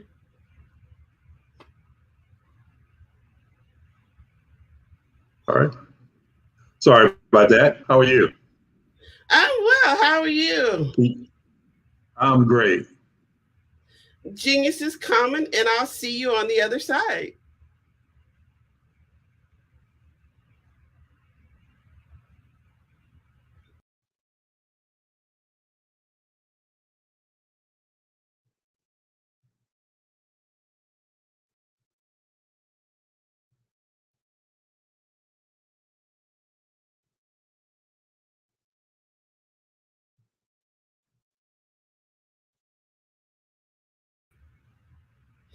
Mr. Thornton, what will you be discussing with us today? I believe I will be discussing the business that I've been a part of for the last 12 years. Text Mobile Media is a multifaceted digital agency which provides custom mobile apps and digital business cards for small to mid-sized businesses. Thank you. Genius is common, and I'll see you on the other side. Okay.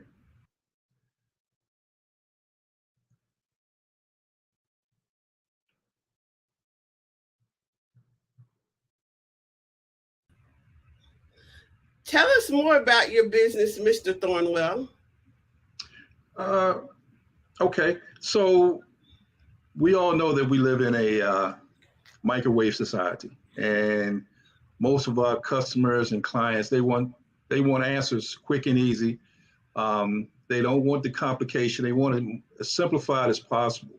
So by providing a mobile app for the business, it allows for exposure, it allows for branding, and it's something that's immediate, so that they don't have to read through a bunch of narration that's on the email. They don't have to read through a bunch of biography to find out what a business owner is about and what a business is about. It's right, immediate, it's on their phone, and it's precise in that if you had to find out in a snapshot what a business is about, the mobile app is the best way. It involves engaging you to want more, so that you'll look at it and right away you'll know whether or not it's something to engage in further, or something that may not be a part of what you're looking for on the internet. I've developed a way of having mobile apps with the integrated texting platform that allows customers to reach out to to allow clients to reach out to their customers, and let them know that, say for instance, if they had a coupon or if they had something to incentivize their customers, they can reach out instead of sitting back on a website and waiting for someone to respond to the website. They can have call to action, which means they reach out to their prospective clients and customers they want to engage in. So everyone knows what mobile apps are. That's the other great thing. You cannot purchase a phone in today's world where it doesn't come with apps. The integration that we try to incorporate with our business owners is now, how do we put our apps on people's phones? That's my job. So what I want at the end of the day, I want your customers to be walking around with your app icon on their phone. So that's easy for them to reach you, easy for them to share to other people what it is that you do. Business owners, when they're out, always being asked, can I get a business card? And, business cards are actually dead.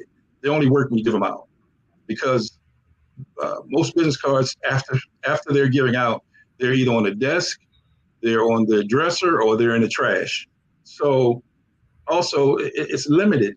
If you have a business card that doesn't have a picture on it, I can meet that same person next 3 or 4 days. They could walk right past me. I don't even know who they are. So a mobile app is a video version of what a business card is and what it can do. You can put videos on the mobile app. You can put messages, audio messages, so that a person will get a full overall view of what it is that your business does and what it is that you do. So the day of the paper business card is over. The other thing is, if someone were to talk about you and what it is that you do, and the other person say, do you have their number? They will say, no, I left a business card at home. This way, if the app is on the phone, they can say, let me share it with you. Here's their information. So it's today. It's not the future. It's now. And if everyone gets on board, it's just going to grow, and it's necessary.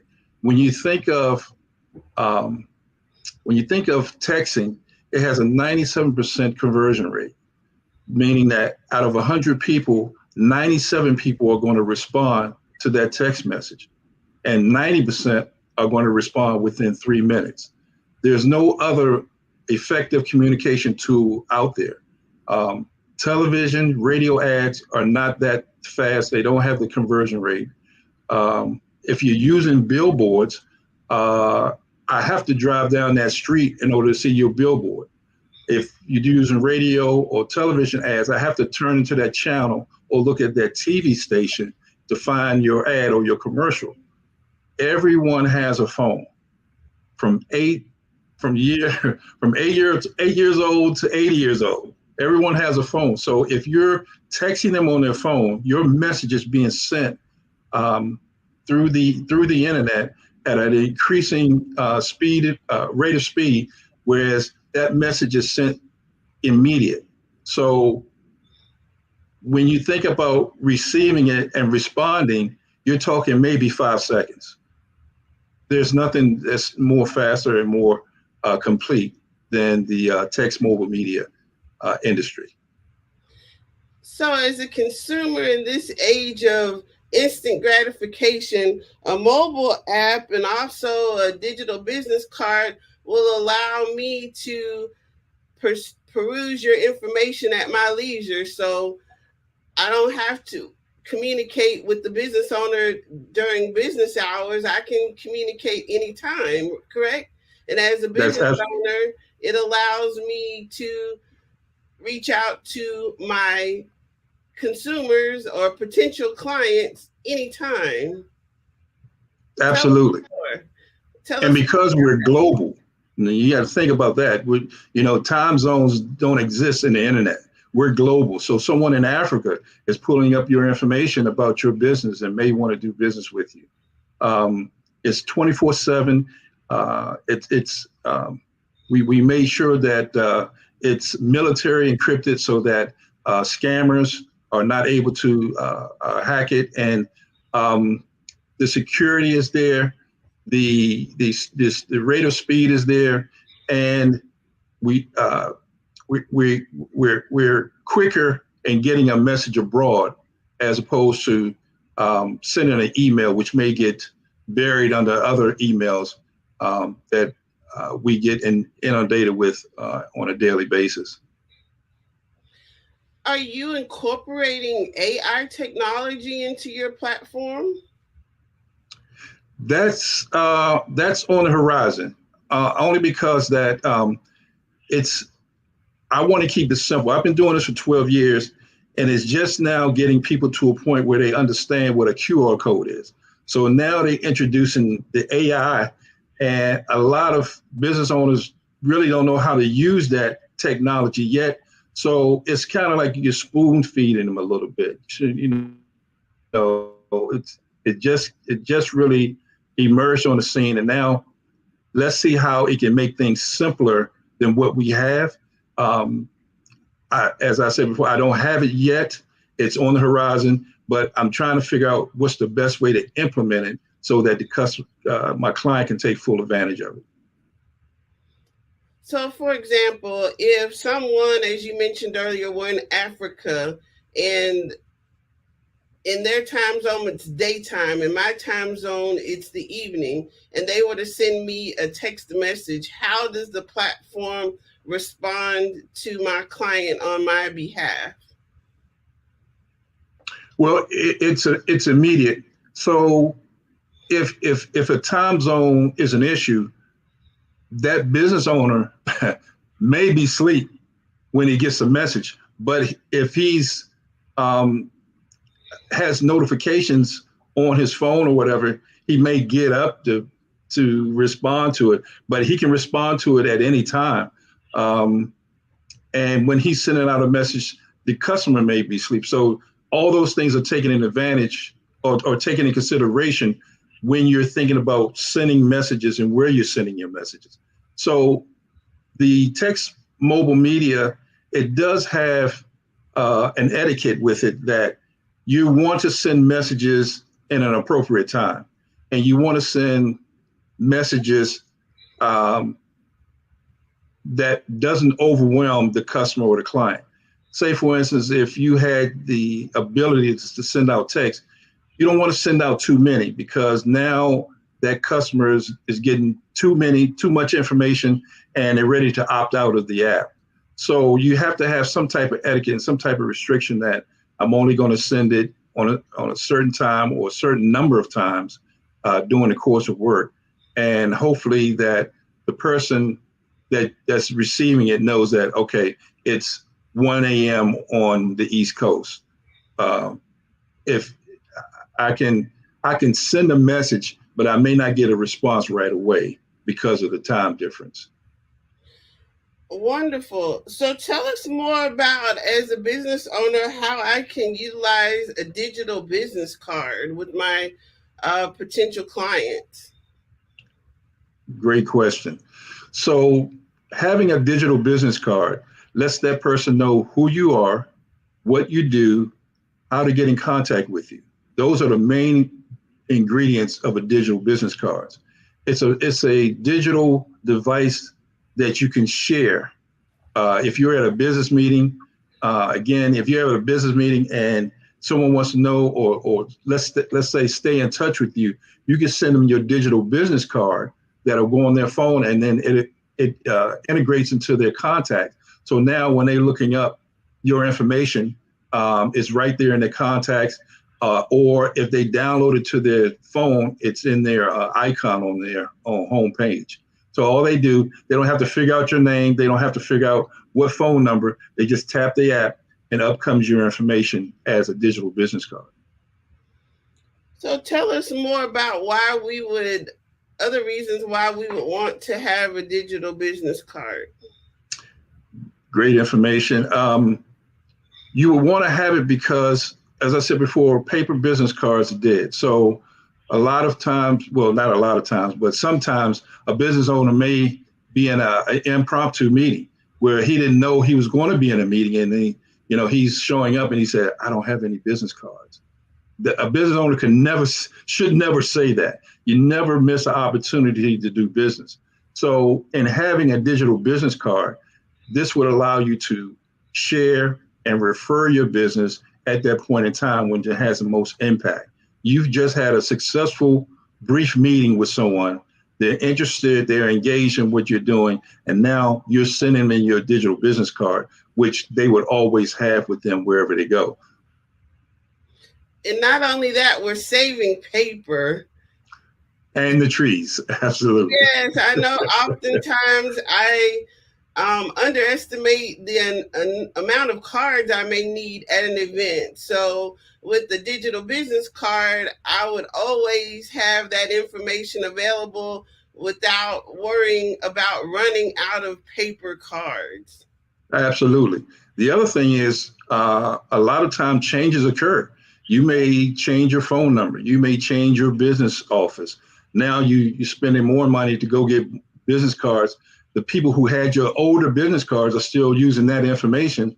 They're trying to call you. The phone number is inactive.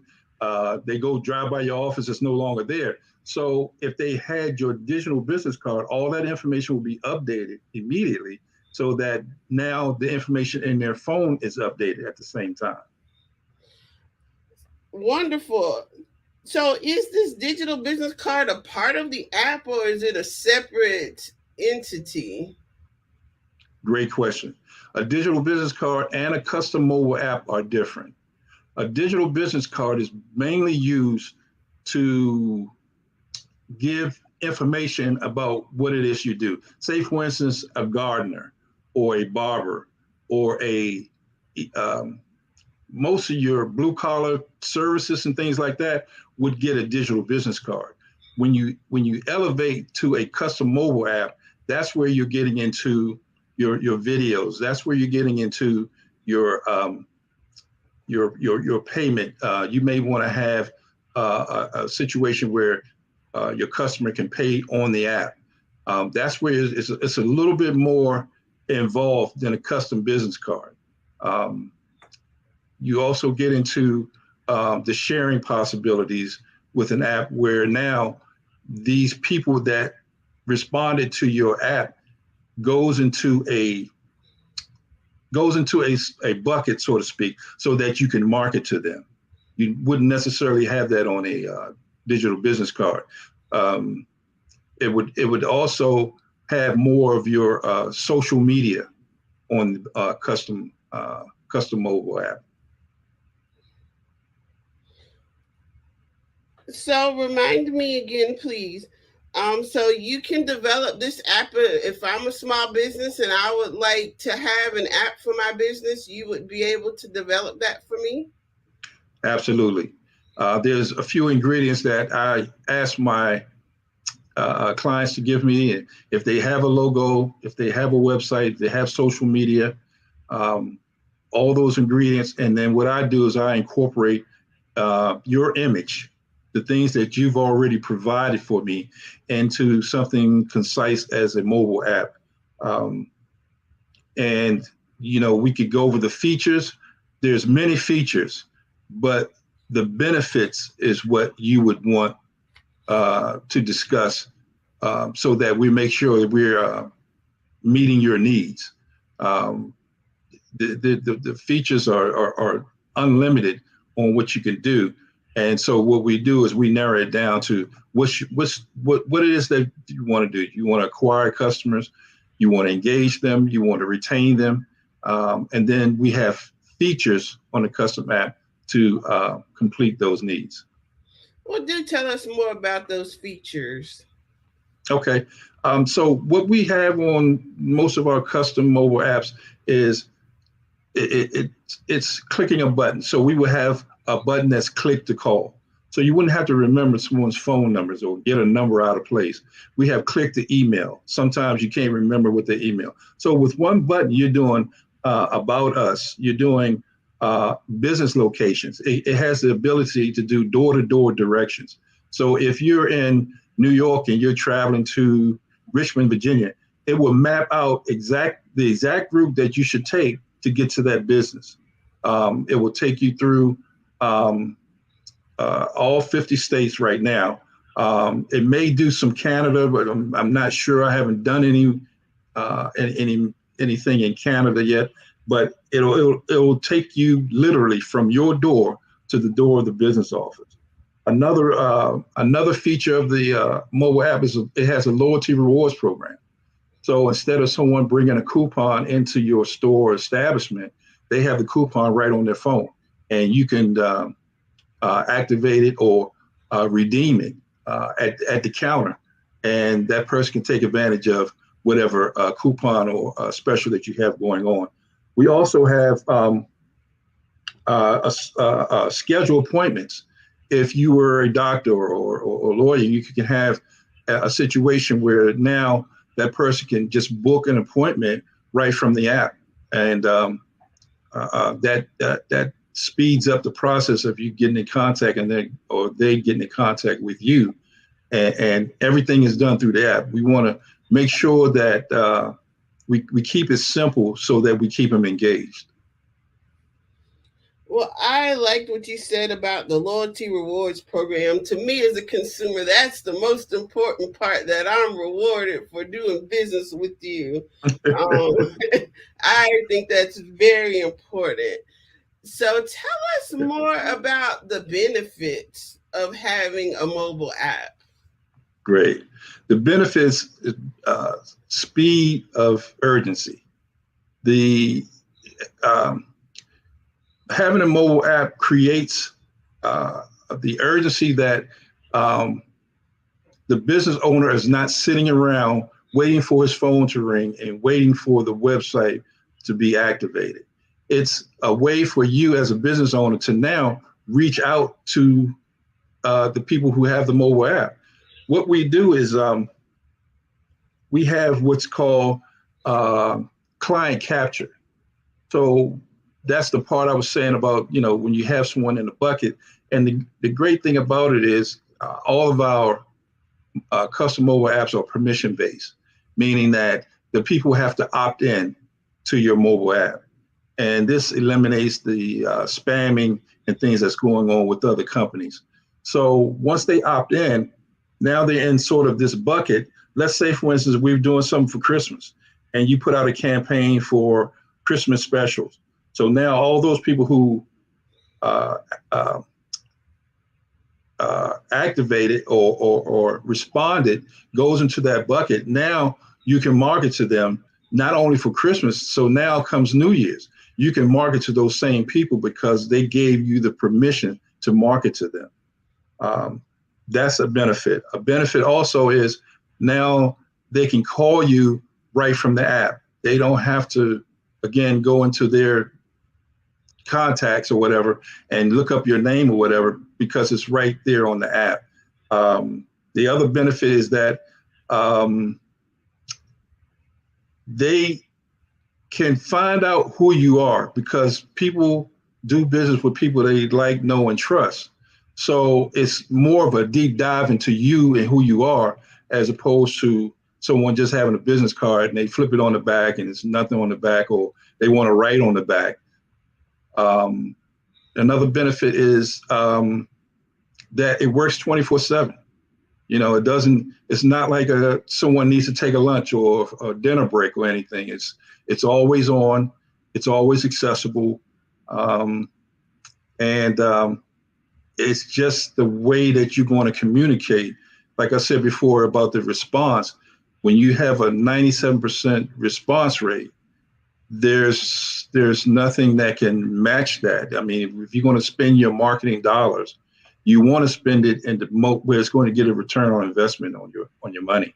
So if I'm spending my money and I know that the people are going to be where the eyes are, which is on their phone, that's how I'm going to reach those people. Well, you mentioned that your app is permission-based. I believe that's very important in this day and age because we're bombarded with so much information, and some of it we did not subscribe to, yet it keeps coming. Correct. So the opportunity to give permission to receive this means that this was something that I want. This is something that I asked for, as opposed to something that was just sent to me. Absolutely. And the FCC is very strict on that. Matter of fact, a lot of companies have been fined, huge fines, for spamming and sending this unsolicited email and text mail to people who never even reached out to them for those services.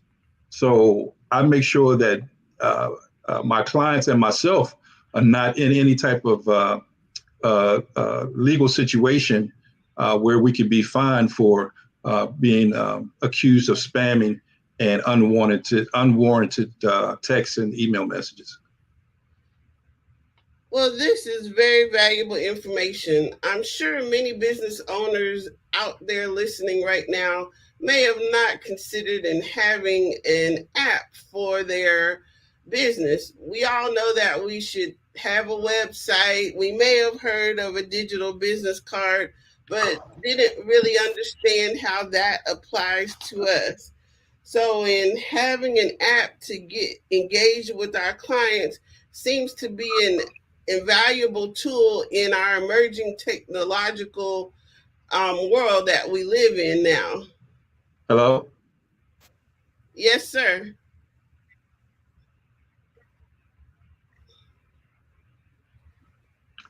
I think I lost you for a second. Oh no, could you I'm repeat still that? here. It was a little glitch. Okay. Yes, You can hear me? I stated that. Okay. Yes. I stated that as a business owner, those business owners out here watching this programming today may not have considered in having an app for their business. We've heard of having a website and social media. We may or may not have heard about a digital business card, but definitely an app is something that I personally never considered for my small business. So we thank you for offering this service and sharing this information with us today here on the Black Business Network. So tell us, where can we find more information about you and your business?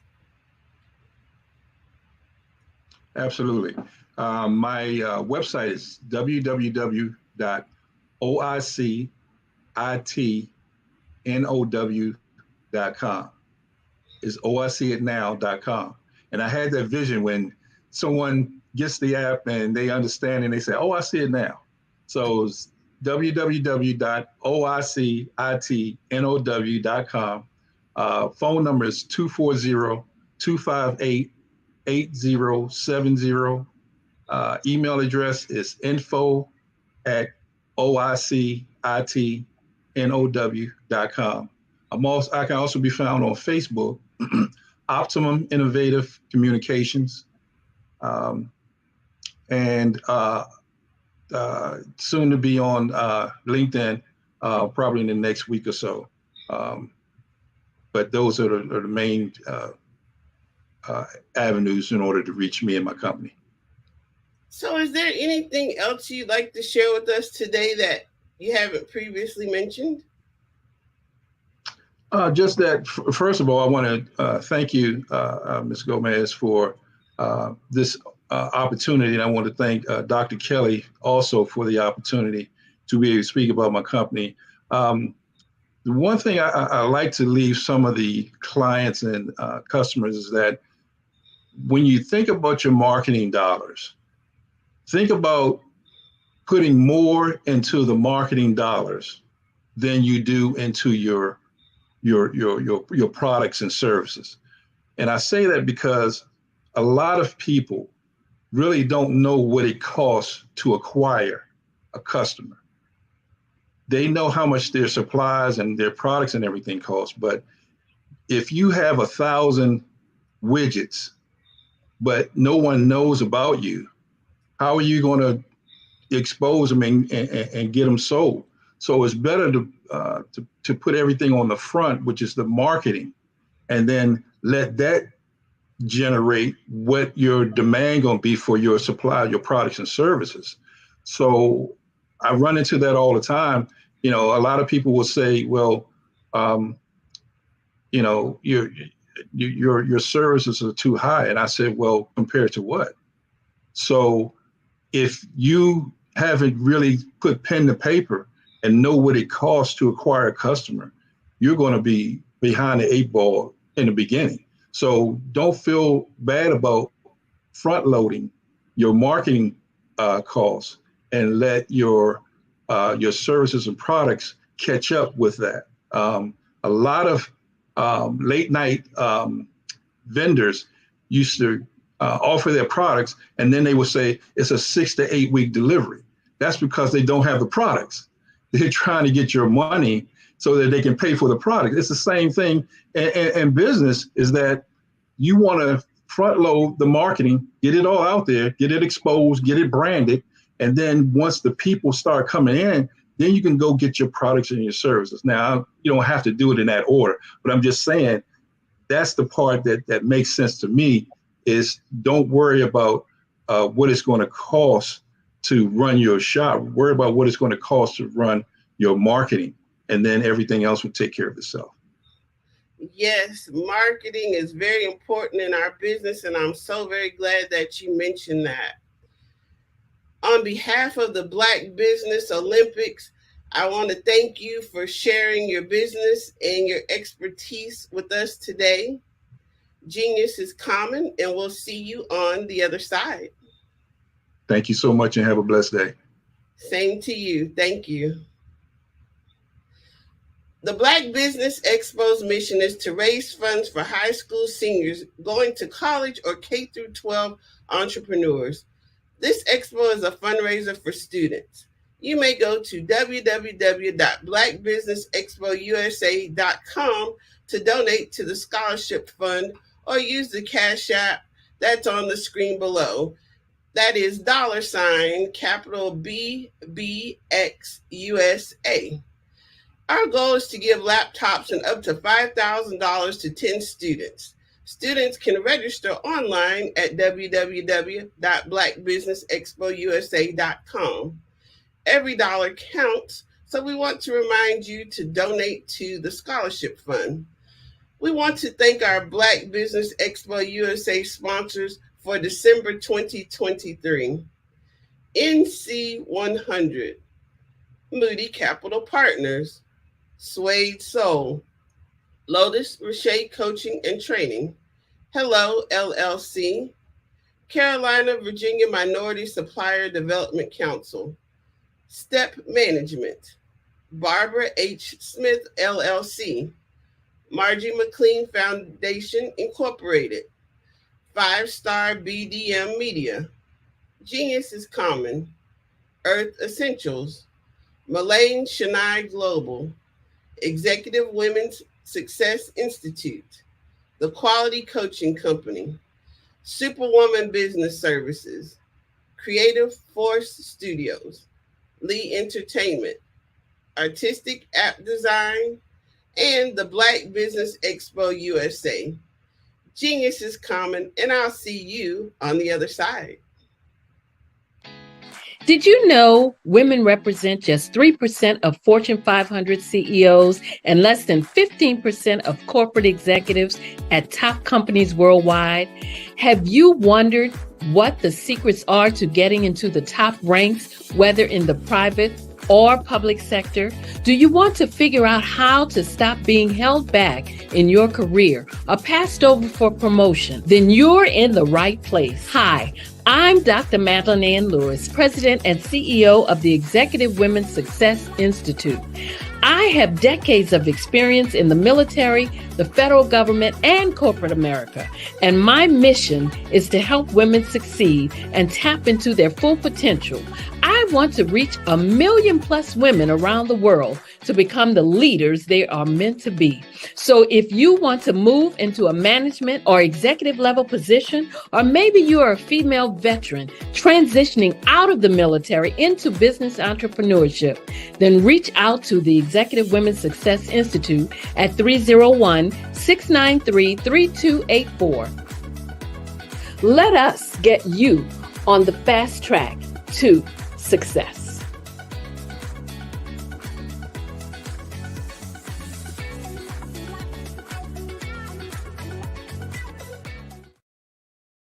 I'm Kennedy Harris. My genius is being an entrepreneur. I'm the CEO of K-Lock, a company where I develop my very own line of kids supplements. I currently market my multivitamin for kids to help combat the weak immunity. During the pandemic, research has shown that having a strong immune system is key to fighting off disease. My vitamins are for kids, but adults can benefit from them as well. I'm adding a proprietary blend to my supplement line.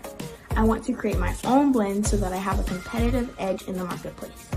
Staying healthy is important to me so that we live longer and have healthier lives. My website is klockproducts.com. That is K-L-O-C-K. Genius is common.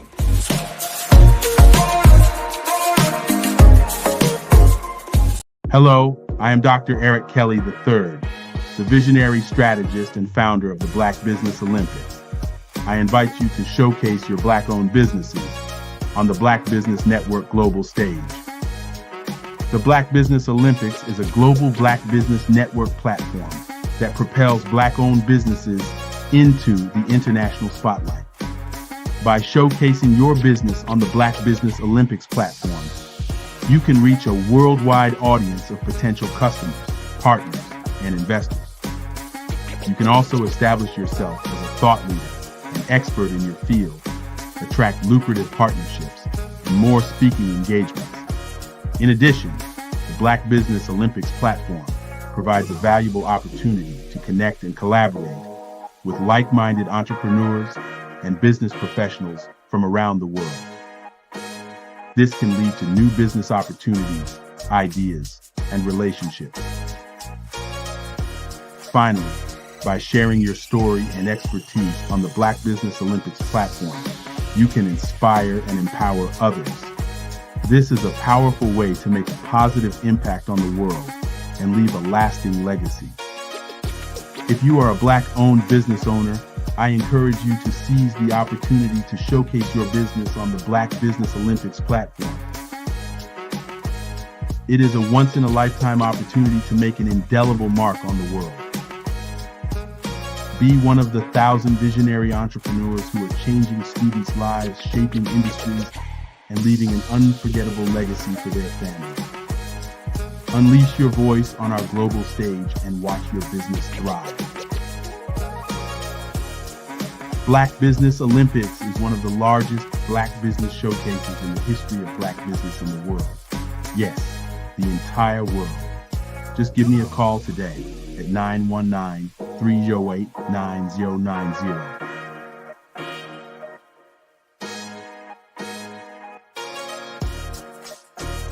Art to me is a creative expression of something from nothing. You know, it explodes onto the canvas, or it explodes on in my work. One of the things that I try to do more than anything is I try to just give the lines and the movements and emotions and expressions into what I do. Art really means to me a chance to express how I feel deep down inside. Most of my art begins as a thought that I might have, you know, whether it's sports, whether it's history, whether it's a woman or a man. It pretty much starts as an idea of thought before I get into the actual image of what I'm going to draw. I do a lot of historical pieces. I was a history minor in college, and I love to do history pieces. And a lot of times I'm thinking about history, and then I try to make that history impact you as you look at it. That's one of the reasons I do pictures so large. People ask me, why do I do the pictures so big? And I tell them, I want the piece to impact them as they're looking at it. To kind of dominate them, dominate their space.